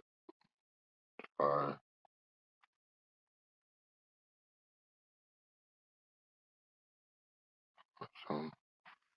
Engineering and splicing their DNA with perhaps a hominoid, as Lloyd Pye calls it. That's another great video people need to watch. It is the Everything You Know Is Wrong by the late great Lloyd Pye. Fantastic. See this on YouTube, where he goes into detail about how Anunnaki did all this, basing it on the biological genetic evidence.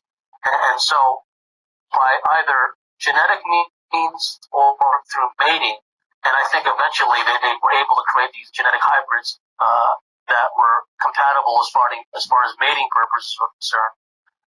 They did create this subclass, this hybrid race of Nephilim, for lack of a better term, that had a lot of their attributes. They had their longevity, that lived for, like Noah, for example, Methuselah, Enoch. I mean, these guys hung around for a long time. And they had these powers and metaphysical attributes, and they were kind of installed, many of them, as the elite ruling class above when the Anunnaki were away, or when the Anunnaki needed someone to rule on their behalf when they were like warring against each other or elsewhere. So I believe that the Nephilim can be regarded as the offspring, if you will, of the Anunnaki. Definitely. Yeah, I think there's just another term for it, but the stories are all too similar, and they're obviously happening based on who's telling them from what culture, right? So that's the only difference I'm seeing. Yes, the cultural interpretation and whatever spin the gods, if you will, gave to that particular culture, right? That made sense to and was easily assimilated by said culture. Now, the one thing I want to talk about before we run out of time is there is something to be said about giants, right? In fact, Joseph Farrell has got a book called, if memory serves, Genes, Giants, Monsters, and Men. It's a very good book, and there are other people that wrote books about giants, and the Native American lore, to just cite one example, throughout virtually all Native American tribes, is that there were giants, that there was a time when the stories vary along these lines, that when the Native Americans went to a certain part of the country, they stumbled upon these giants, and these giants, some of them were, you can't really say they're cannibalistic because, they're eating humans, smaller than them, right? Get in my belly kind of thing, right? So that is, and a lot of the tribal elders and a lot of the Native Americans still don't like to talk about this whole concept of giants. It's still troubling to them. It's within their genetic memory. There's a recent book written by a former pilot in the Royal Australian Air Force, Marius Boyaran, I think his name is, and he wrote a book called Solomon Islands Mysteries, Giants and UFOs in the Solomon Islands, or something like that. And he went there. His wife is a Solomon Islander, and he went to the Solomon Islands. This is northwest of Australia. It's where the U.S. and the Japanese engaged in a series of battles there, 1942 and on. And they talked to the locals, and it's well known within the locals, and even like a governor of one of the islands had seen eyewitness testimony, seen a giant, a very tall giant, and it was rampaging, and they barely got away with their life. These giants are not only cannibalistic from a human perspective, they prey on humans, and they've been doing this for as long as the islanders remember. It's possible that they get from one island to another through subterranean underwater tunnel systems. There's also well-established, well-known UFO bases there. Let's just get this straight right now. They're a food source. Existences and that they're a food source. Okay, this spot should do. From what I can tell, there's no people or animals nearby. At least the Greys, the Zeta Reticulians, iteration of what passes for humanity. Humanity 4.0, 5.0, 9.0, who knows how many in the briefing papers Bob Lazar read in his time at S4. If memory serves, there was something in there about at least the Greys, the Zeta Reticulians, being one of the genetic engineering groups, had genetically altered or corrected the human race something on the order of 28 times by that point, okay? So 28 different times in the evolution of the human race, there was these corrections, these genetic alterations. And that's just one race, that's just the Zetas. But who are the Zetas really working for? I would argue that at least some of the Grey factions work for the reptilians. They work for the Draco. They work for the Orion Empire, essentially. Hello?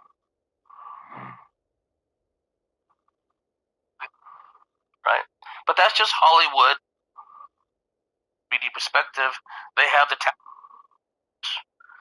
stage-managed dreams that abduct these MILABs and demonically tormented people have had to endure, where literally their dreamscape at night becomes a terror zone. Because these entities, this is where the term being tormented from demons, going back well before the Middle Ages, that's where it came from. These nocturnal spirits, because we're sleeping, these entities, interdimensional, non-corporeal from our 3D perspective, they have the tactical and strategic high ground. They can literally enter into a sleeping person and take over their dreamscape from within, what I've called, and Candy Turner and I talked about this decades ago, stage-managed dreams, right? So the things you've seen in Freddy Krueger, which Hollywood has been cramming down your throat and in your eyeballs all this time, and later it really degenerated into just sheer blood and murder. It's almost like people like John Wayne Gacy, and I'm not trying to be funny, but people similar to John Wayne Gacy and Jeffrey Dahmer sat around, let's write some screenplays. Let's make movies. Let's make slasher-type movies, right? But that's just Hollywood reptilian institution, if there ever was one, trapping you, cramming you with this information from a sadistic, psychotic perspective, and essentially non-human perspective, cramming it in your face and making it seem like it's cool and trendy to be scared of the theaters. That is the reality that's been going on all along sub rosa, and then now it's come out into the open. But for those people who've been quote-unquote demonically tormented, or have had stage-managed dreams taken over by reptilians, greys, or you name it, they live these Freddy Krueger nightmares, but in real time, in a way that no person with only a 3D understanding of space and time can understand. Because these people are literally trapped within their own bodies at night, paralysis, they can't wake themselves up, and they literally have, for lack of a better term, but a term that some Christians might understand, a demon inside of them. Call it reptilian for people like us, and yes, demons do get into people.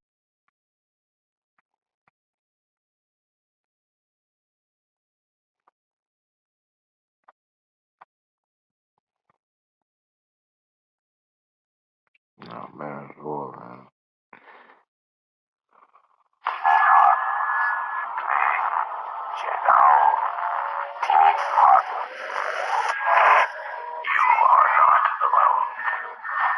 Well, that's good. I'll see one more time.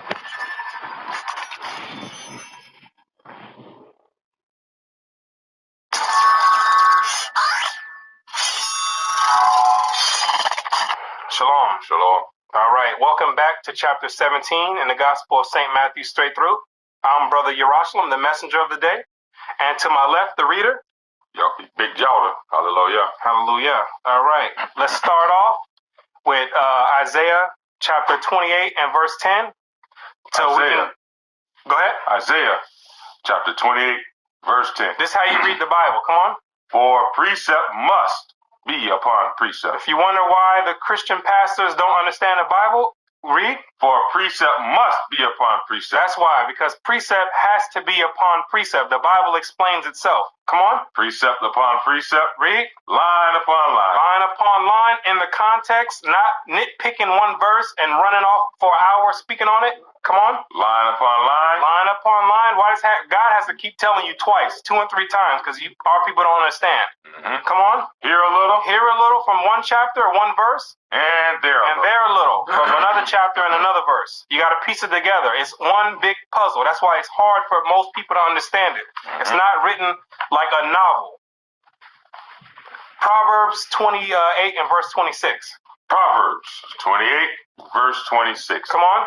He that trusteth in his own heart. He that trusts in his own mind and goes off on his own understanding. Is a fool. Is a what? Is a fool. So if you're not doing precept upon precept, you, according to the Bible, you're what? Trusting in your own heart. And you're a fool. So that's how you read the Bible. That's why we go precept upon precept to explain the Bible. Now, let's get to the message of the day in Matthew, the 17th chapter. Matthew 17, starting at verse 1. Come on. And after 6 days, Mashiach taketh Peter, James, and John, his brother, and bringeth them up into a high mountain. So the Messiah grabbed Peter, James, and John and took them and said, come on and follow me, and brought them to a high mountain. Keep reading. And was transfigured. And was what? Transfigured. And was transfigured. Come on. Before them. Before them. Come on. And his face did shine as the sun. Read. And his raiment was white as the light. And his raiment was white as the light. So he took him up. He said, come on over here. Let me show you something. Then he brought him over to the mountain and he transfigured himself before them. And his face started shining and his raiment started shining white as light. Come on. And behold, there appeared unto them Moses. There appeared unto them, meaning John, Peter, and James. Come on. And behold, there appeared unto them Moses, and Elias, talking with him. And talking with him. So when he brought them up and transfigured himself, then they seen Moses and Elias or Elijah speaking with him. Keep reading. Then answered Peter and said unto Mashiach, come on. Mashiach, is it good for us to be here? They said, when they seen all this stuff going on, they said, hold on, are we supposed to be here right now while all this is going on? Not like, they didn't say it like how they try to depict in the movies. Right. Lord, is it good for us to be here? No. The King's English. Right, yeah. Say it twice. Yeah. No, it was, are we supposed to be here right now while you doing all this? Should we be thou here? I feel like preaching in here. Shakespeare. Right, it had nothing to do with that. No. Come on. You want me to read it again? Yeah. Then answered Peter and said unto Mashiach, is it good for us to be here? If thou wilt, let us make here 3 tabernacles. Come on. One for thee, and one for Moses, and one for Elijah, and one for Elijah. Come on. 5. While he had spake, behold, a bright cloud. A what? A bright cloud. A bright cloud. Now, is this talking about some type of the cloud you see that rain come out of? No, this has nothing to do with that. When it says a cloud, it's talking about the chariots of God. That's what it's referring to. Proof, go to Ezekiel chapter 1. This ain't talking about a cloud. The clouds in the Bible aren't talking about the clouds you see up there in the sky. This is another term for the chariot, what you call UFOs. The angelic beings, what they ride in. Give me Ezekiel 1 and verse 4. And I looked, and behold, a whirlwind came out of the north. A what? A whirlwind came out of the north. Read. A great cloud. It was a what? A great cloud. A great cloud. As we read, we're gonna find out if that's talking about where the rain comes out of. Keep reading. And a fire enfolding itself. Come on.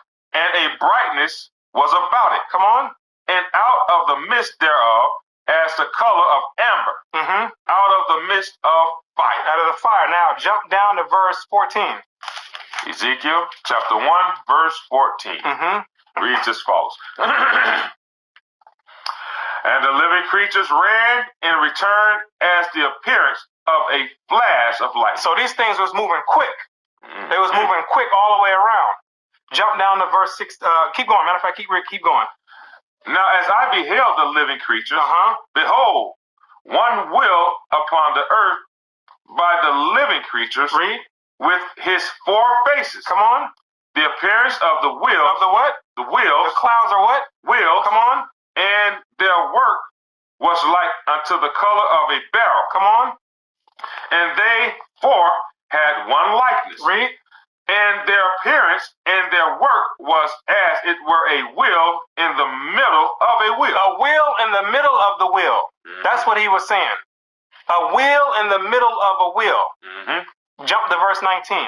Verse 19. And when the living creatures went, the wheels went by them. And when the living creatures were lifted up from the earth. Were what? Lifted up from the earth. They lifted up from the earth. Come on. The wheels were lifted up. The wheels were lifted up. So this is talking about what these people we calling UFOs and stuff like that.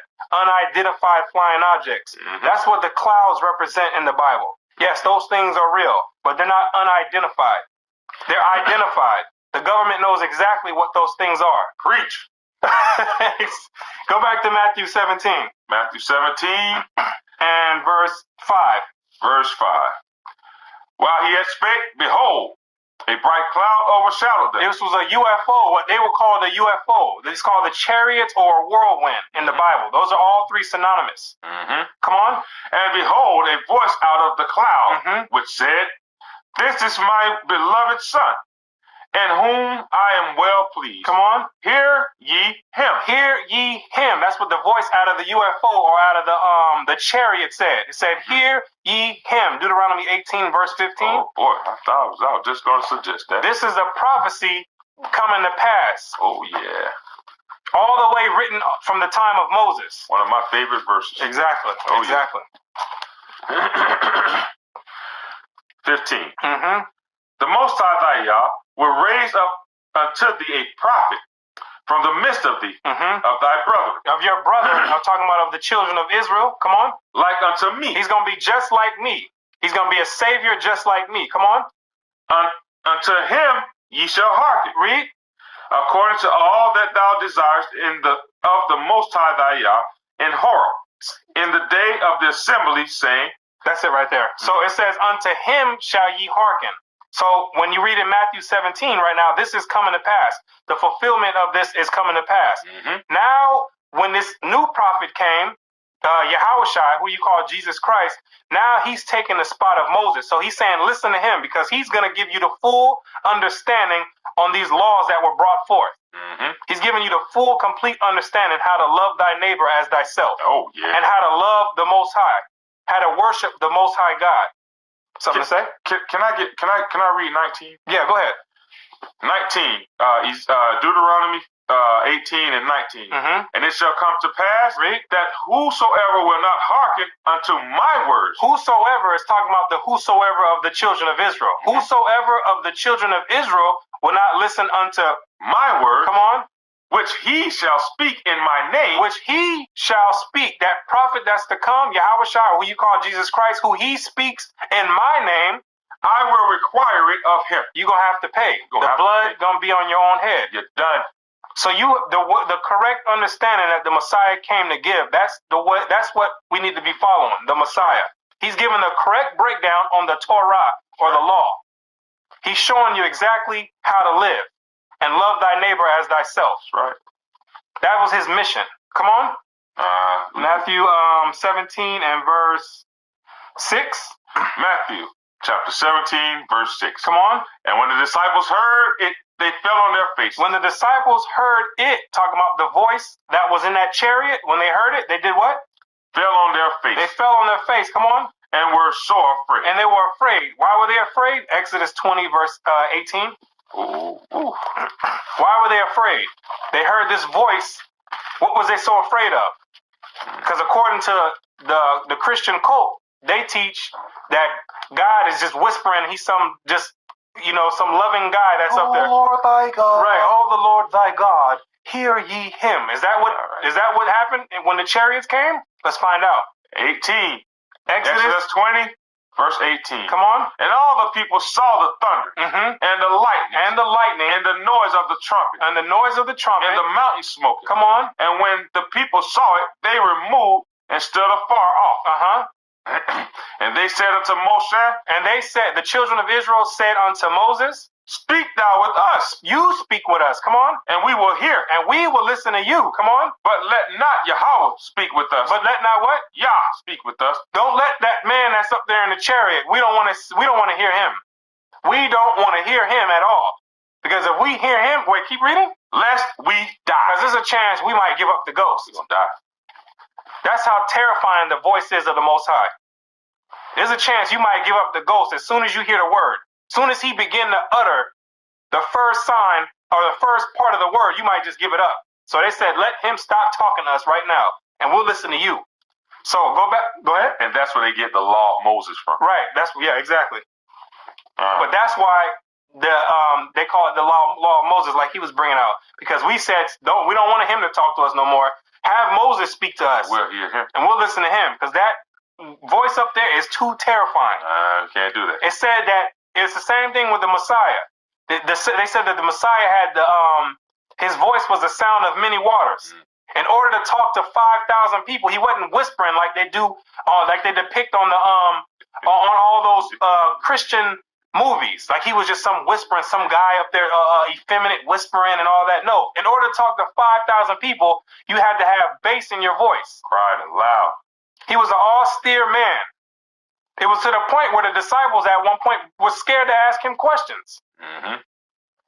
Go back to, go ahead, you want to say something? 17 and 8. Matthew 17 and 8, come on. And when they had lifted up their eyes. Verse 7? 7. And Mashiach came and touched them and said, arise. He said, grab them and said, come on, get up. Be not afraid. Don't be afraid, come on. And when they had lifted up their eyes, they saw no man. Save Mashiach. So when they looked up, all of a sudden, all the Moses and Elias were gone. They didn't see that. Those people anymore. Keep reading. They were so scared. They passed out. They passed out. They passed out. Right. They fainted. They had to. Right. 9. Right. Yeah. Exactly. Come on. And as they came down from the mountain, Mashiach charged them, saying, he said to them, come on, tell the vision. The what? Tell the vision. The what? The vision. The vision. So that's what it was. It was a vision. Elias and Moses wasn't really there. It was a vision that was given to them by Yahushua. He showed them this vision. Keep reading. To no man. Read. Until the Son of Man be risen again from the dead. Keep reading.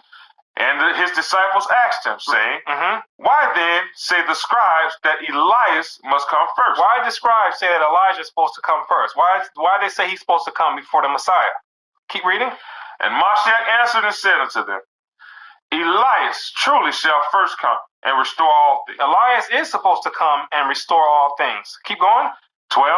But I say unto you that Elias is come already. Elias came already. Keep going. And they knew him not. And they what? Knew him not. But they didn't know who he was. Elias came here. Elias stepped foot on the earth again. But they didn't know who he was. Keep going. They knew him not, but have done unto him whatsoever they listed. Come on. Likewise shall also the Son of Man suffer of them. So they did whatever they wanted to do to John, and he's saying that I'm supposed to suffer the same exact way. Keep reading.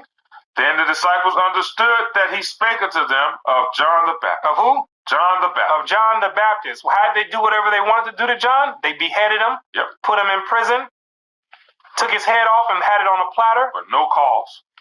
That's what they did. They didn't even know who he was. Did all that to that great man. And the same thing is supposed to happen, was supposed to happen to the Messiah. He's supposed to be given up and put to death as well. Keep reading. So John didn't even make it over 33 because he was only 6 months older than Mashiach. He was a young man. Young man that had to go. He had to give it up early. Wow. 14. And when they were come to the multitude, there came unto him a certain man, kneeling down to him, saying, Mashiach, have mercy on my son. Have mercy on my son. For he is a lunatic. He is a what? A lunatic. A lunatic. What you would call that today is somebody with a mental disorder. Throw it off. Right. Keep going. Watch. It's sore vexed. And he was sore vexed. For oft times he falleth into the fire. So he keep jumping in fires. Come on. And oft into the water. And he's jumping into the water. He's jumping in fire. His man is gone. He threw it off. That's what they call today a mental disorder. Mm-hmm. He's all over, jumping in the fires, falling in the water. His elevator don't go all the way up to the top. Right. So his mind is not all the way there. Yeah. Keep going. 16. And I brought him to thy disciples, and they could not cure him. So he brought his son, which was a lunatic. He brought his son to the disciples of Yahushua, but they couldn't cure this man. Why not? Keep reading. Then Mashiach answered and said, O faithless and perverse generation. Come on. How long shall I be with you? Read. How long shall I suffer you? Mm-hmm. Bring him hither to me. He said, bring this man to me. Come on. And Mashiach rebuked the devil. The what? The devil. The what? The devil. Showing you that all mental disorders, back then they knew that was a spirit that was on them. It was a spirit that was controlling these people to have you doing all type of, to jumping in fires and falling in the water. Today, your sorcerers, the psychiatrists, they try to prescribe medications to suppress those spirits. It's nothing but sorcery. All that stuff is sorcery. They're trying to devise medication and treatment to suppress they can't get rid of it. Most of the time, they don't get rid of it. They only try to suppress it. And when you do research on mental... All right, the man.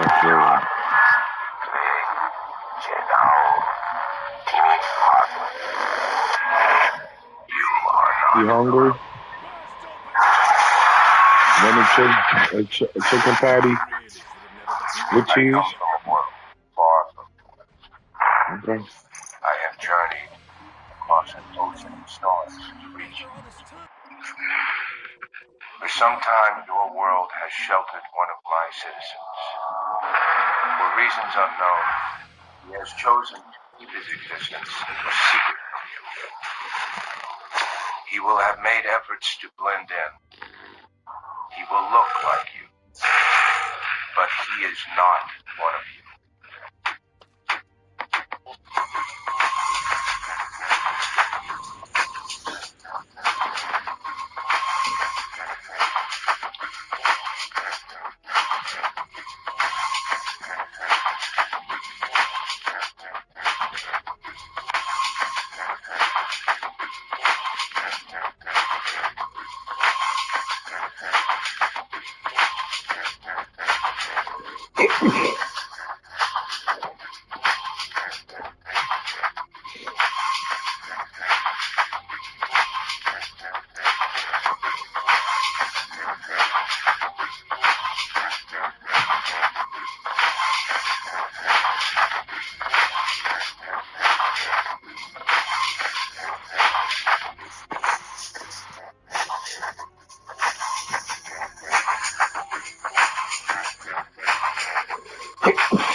Solomon Islands and their hidden UFO bases, some of the greatest anthropological and scientific discoveries of modern man.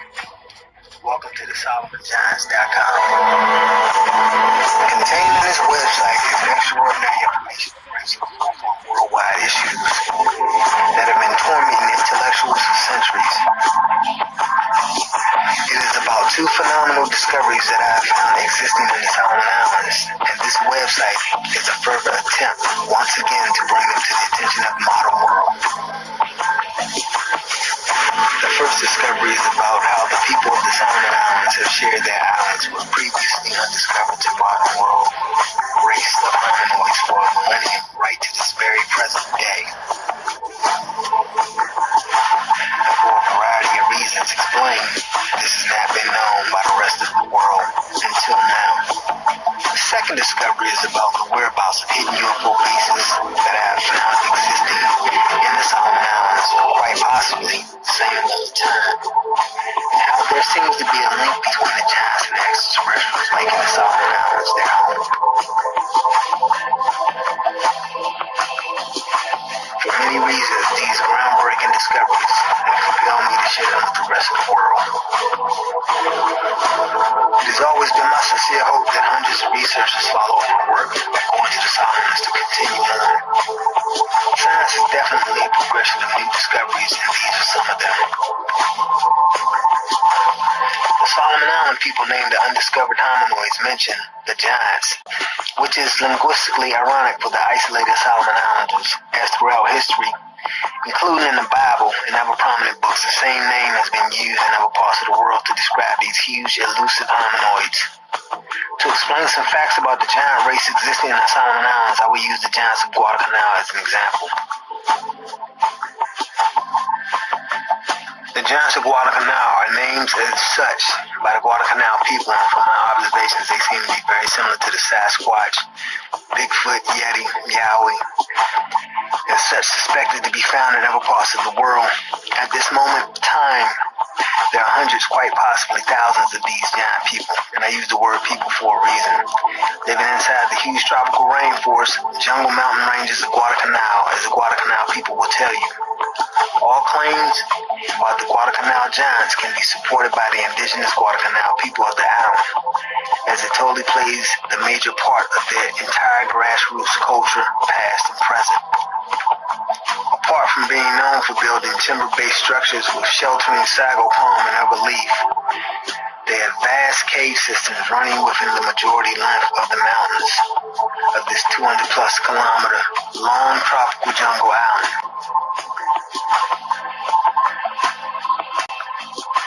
Some of the Guadalcanal giants live in organized lifestyles with social structures, and I have come across many Guadalcanal people that believe they can go from east to west through their cave systems without seeing the light of day, and many believe that their population numbers in the thousands. The Guadalcanal Islanders also believe that there is a huge city of them living inside or underneath the big mountains of the island.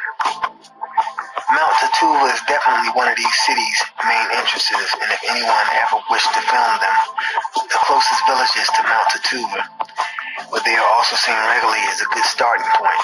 But that is not required, because they are all over the place and are seen on a daily basis somewhere around the island.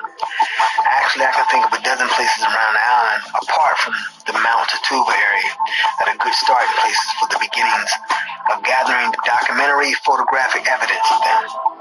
For that matter, I can think of a dozen places around the Solomon Islands, and Vanuatu would be the same. Virtually, you can ask anyone from Guadalcanal, and for that matter, the Solomons, if any of their recent ancestors or themselves has had past exchanges with these giants. And one finds a very positive response, with many tales supporting their existence. I know for a fact that upon arriving within the Solomon Islands, one can ask the first person they see as to whether the giants can be found there, and they'll start pointing in every direction, and if not, they'll quickly steer you onto someone who will tell you about them. To my understanding, there are three different types of species of giants. The larger, more commonly seen, are over 10 feet tall, but I have come across numerous islander accounts with evidence that supports that they grow much taller than that. These giants have very long black, brown, or reddish hair, or a mixture thereof, and when they want to have a good look at you, they'll pull it aside from their face with one hand. They have a protruding double eyebrow, bulging red eyeballs, and a flat, wide nose with a gape-wide mouth facial feature, and have an unmistakable odor, which the coastal people will once use as a sign of their presence, depending on the wind. From the large hairy type, they range down in size with reducing amounts of hair on their body. The smaller version, although bigger than normal human beings, are like a wild man living in the jungle and are not as hairy as the big ones. This is the way the Guadalcanal Islanders describe them. Inherently, when they see these smaller half-caste human giants, they make efforts to kill them. These smaller versions are lower down on the giant social order, living predominantly outside their cave systems in the jungle. Although all three types are found in the island's jungles, incidentally, there are many news reports, even recently, of these hairy giants in Papua New Guinea. And also, may I say that I know for a fact that the Vanuatu people have also had similar pasts with their giants, as the Solomon Islanders have had, as those that follow up on my research will find out. I must point out that the Solomon Islanders, and I suppose the Papua New Guinea and the Vanuatu people, are lacking in understanding that their giant races that live with them are something of big news in the scientific community and the rest of the world. Whether by intentional design or not, it is appropriate that the Solomon Islands national logo is the place that time forgot. This is a map of West Guadalcanal showing where a huge population of them can be found on that island. As a rule of thumb, this approximate 1,000 square kilometer area of heavy mountainous jungle of the western section of this half map of Guadalcanal that doesn't have dots or signs of inhabitation are the free territory of the Guadalcanal giants. Although the giants are all over the island, more often than not, the dots seen are merely 2 to 3 villages of huts indicative of interrelated tribal areas. Further, and of significance, is the fact that although land possession is highly regarded by Guadalcanal people and the Solomon Islanders, this 1,000 square kilometer area does not belong to any particular tribe, and there's a good reason for that, which once again can be easily found out by just asking any Guadalcanal person. For those Solomon Islanders seeing this website for the first time, in particular Chosuel and Isabel, please excuse that I didn't put a map of your island on and discuss the similar situations that you have on your island as well. Guadalcanal is rich with gold, a fact that the Europeans discovered centuries ago. 30 years ago, different gold mining companies started negotiating with the traditional landowners with memorandums of understanding in order to capitalize on this gold. A succession of failed attempts followed until these recent years when Ross Mining broke through with a 3% to indigenous deal. In 1998, at the Gold Ridge, central North Guadalcanal, where the mine was being built, they got going with their bigger types of mining bulldozers, pushing in roads, clearing the mine area. The mine borders the giants' territory, and it would appear that the giants are quite territorial. On one particular occasion, one of these huge bulldozers broke down with one of the pins on the blade attachment, rendering useless. As it was late in the afternoon, they decided to drop the blade there and take the bulldozer back to the workshop to do repairs overnight to continue the next day. When they returned the next morning, the blade had disappeared. All the boys became confused. How could such a heavy object vanish? Mind you, we're talking about 10 tons plus. So they started scouting around in the bush looking for it and happened to notice giant footprints around 3 foot in length. Finally, some 100-odd meters away on a small nearby hill, one of the boys called out, "Here it is." From further footprint investigation, they deduced that the giants had not carried it there, but had thrown it, or it got there some other way. By the way, this current inoperative gold mine at the Gold Ridge, which from the island's geological reports is small compared to the potential of several other areas, has an estimated 20 billion Australian dollars of gold still remaining there. Some years ago, as I had once been working as a helicopter pilot engineer, I was asked by a boss helicopter pilot of an American fishing fleet that had helicopters to look after their spare parts required, as Australia was closer than Guam was. The job lasted 6 weeks and I was handsomely paid for my little effort. The office I took was just opposite the old Guadalcanal provincial headquarters. And at lunchtime, I would sometimes go across the road and have a few beers there with the then Guadalcanal premier and Victor, the finance minister. It was during one of these lunchtimes that they told me of a giant encounter they had just had some months prior. Both the premier, who was now the national minister, and Victor, who was now the Guadalcanal minister again, had decided to go to the Gold Ridge to survey the area of the proposed gold mine. They took their twin-cab Toyota Hilux mid-afternoon and drove up there. It's quite a drive, and after passing a few villages on the way, they arrived at the mine area. The bulldozer had carved out the road, and as sometimes it rains frequently, the road around the side of the hill became slippery, and they slipped off the road's edge and became bogged in. They made some effort trying to get back up onto the road, but decided to walk back to the last village that they passed and get a bunch of boys to come help them pull it out. Obtaining 30-odd men, they walked back. As they were rounding the last corner to where the four-wheeler was bogged in, they saw the four-wheeler back up on the road with two huge giants standing, one in front of the vehicle and the other behind it. Inherently, their first reaction was for all of them to run away screaming in absolute fear. They told me that when they finally got the courage, about a half an hour later, they all returned to find that the giants were gone. Obviously, I asked how tall were they. They told me that the taller of the two was the one that lifted the front of the vehicle up onto the road. When they inspected the footprints, each had picked the vehicle up by putting one foot on the road and the other near the vehicle. Pointing out the window to a tree, the premier said about that high, which I estimated to be over 15 feet tall, which matched the size of the 3 to 4 footprints that they had described. But you don't have to believe me, just ask them. There are quite a few more stories like that.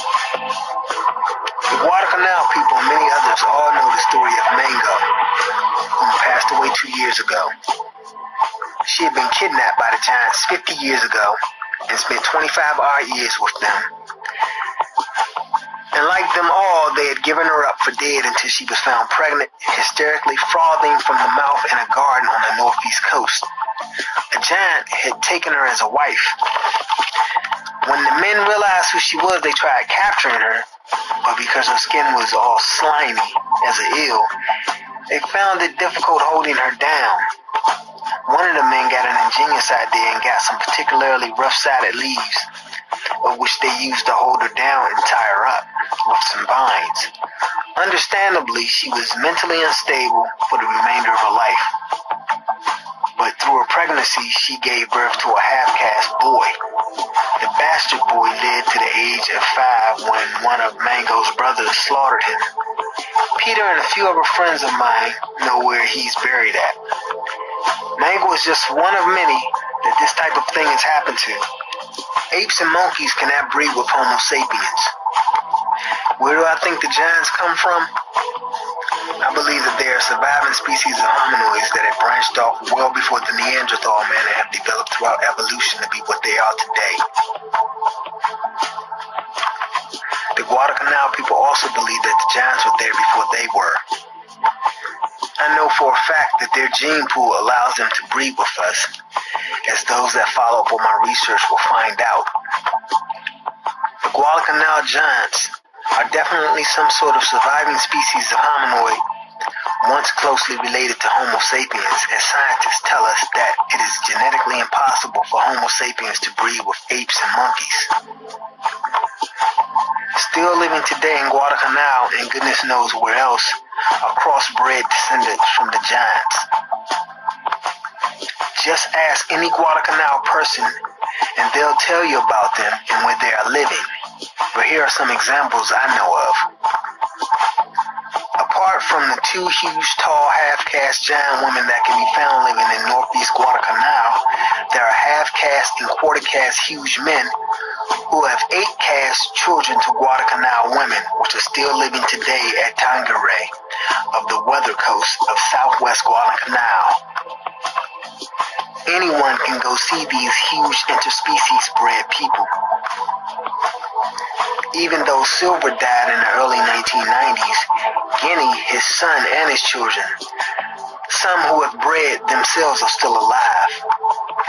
The huge quarter-caste giant Guinea is renowned by his people in his area for being able to selfishly eat a whole pig by himself, bones and all. DNA samples from the giants and of their crossbred human descendants for analyzing research will be an invaluable tool for many future developments in genetic technology and medical remedies that might still be thought impossible and would unequivocally prove their origins. Further, in 2002, a scientist doctor of the University of Papua New Guinea mapped the DNA of the Melanesian people and found slight differences from that of other Homo sapiens like Europeans, which he said he found bewildering. I would like to speculate that I might have an answer to his bewilderment. It is quite possible that over thousands of years, Papua Papua New Guinea, Solomon Islanders, and the Vanuatu people have had their DNA slightly altered because of the occasional sporadic interbreeding from their giant races within their islands. Why are the giants around the world so secretive and universally shy to be seen or known of? As those that follow on from our research will find out, this is not exactly the same case in the Solomon Islands. But I have an answer to this difficult question, which I'll attempt to answer towards the end of this website. But may I say, I'm sure within the next decade we will find out as to whether I was correct. Just like with Homo sapiens and other hominoids, the Solomon giants are both carnivorous and herbivorous. As most Guadalcanal and some Solomon Islanders will bear testament, these whatever type of hominoid people have until recent history considered the coastal human beings of Guadalcanal and the Solomons to be a reliable source of food, somewhat similar as another meat to be eaten if required. Over the millennia, many thousands of Guadalcanal and Solomon Islander people have lost their lives by being cannibalized by these giants. Hence the reason being the major part of their history and grassroots culture. During my limited research about the existence of the Solomon giants, I found that the giants had actually considered Solomon Islander people like pigs to be eaten. This primitive type of Neanderthal thinking tragically led to coastal children being pinned up into cages and raised to be eaten when they were bigger. There are numerous handed-down folklore and custom stories of where the giants would once storm villages, grabbing people and ripping them limb from limb, eating them right there on the spot, while all ran in complete terror. Also, there are many stories about what they would call the killer giants, who would persistently return to make a meal out of them.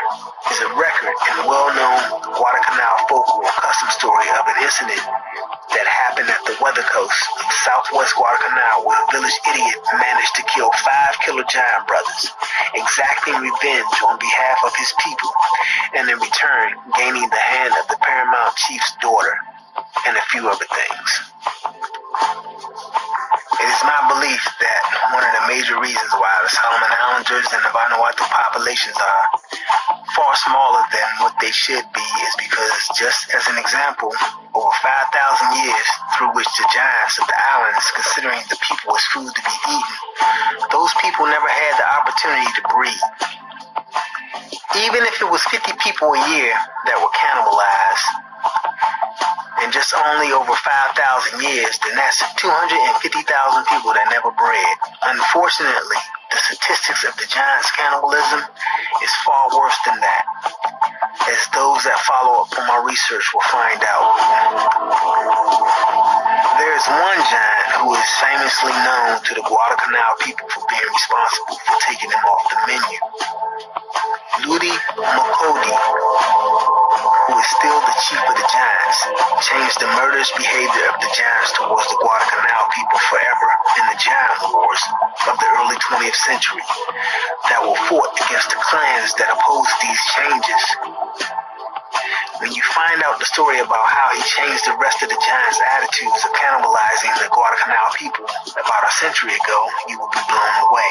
It is absolutely amazing, and through my research I have proven it to be true. Although I do not know everything about the Solomon giants, I believe that the giants' cannibalism towards the coastal people and of other larger islands in the Solomon Islands halted for 3 main reasons. And I'll just mention them: the Guadalcanal Giant War, their association with the extraterrestrials inhabiting Guadalcanal, and other islands. How do I know that Ludi Makodi is still alive, apart from many people telling me that he is, and the fact that the giants are believed to have a far greater longevity than that of Homo sapiens? One of the bishops of Solomon Islands, Anglican Church, met him in a garden in 2000 to discuss the ethnic war during the Solomon Island tension. How did Ludi Makodi know that the bishop was having a retreat back at his village? Apart from it being on the radio, the only thing I can work out, and it sounds ridiculous to some, there must have been some sort of spiritual component which apparently the Giants have an abundance of. The bishop met Ludi McCody one more time after that. Just ask him about it, or the Solomon Islands Broadcasting Corporation, as this was reported on the news around that time. It's a strange place for things like that. I don't know if the Giants of Guadalcanal ever had technology before, but they certainly do now. In fact, I know that they have a lighting system within the cave dwellings for at least the past 50 years. There's no obvious light source such as bulbs or lamps. Somehow inside the mountains, it's just like daytime from what the eyewitnesses that have been captured and released have told me.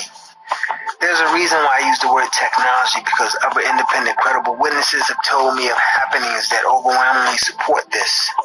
Once again, I best not go into it at this moment. It is just good enough to know that they exist.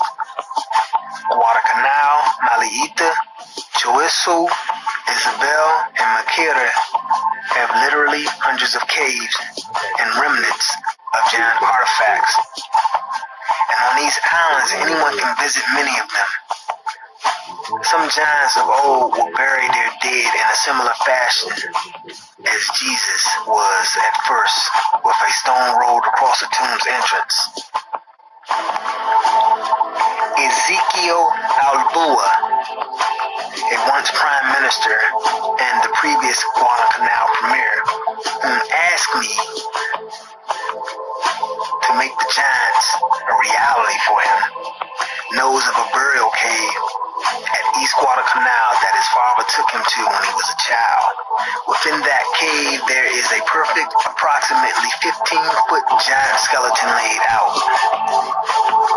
Through unusual circumstances, I never got to see it, but I now know of many more, and so do many others. Just prior to the solemn intention, some Tagara men went to see the giants for advice about what they should do.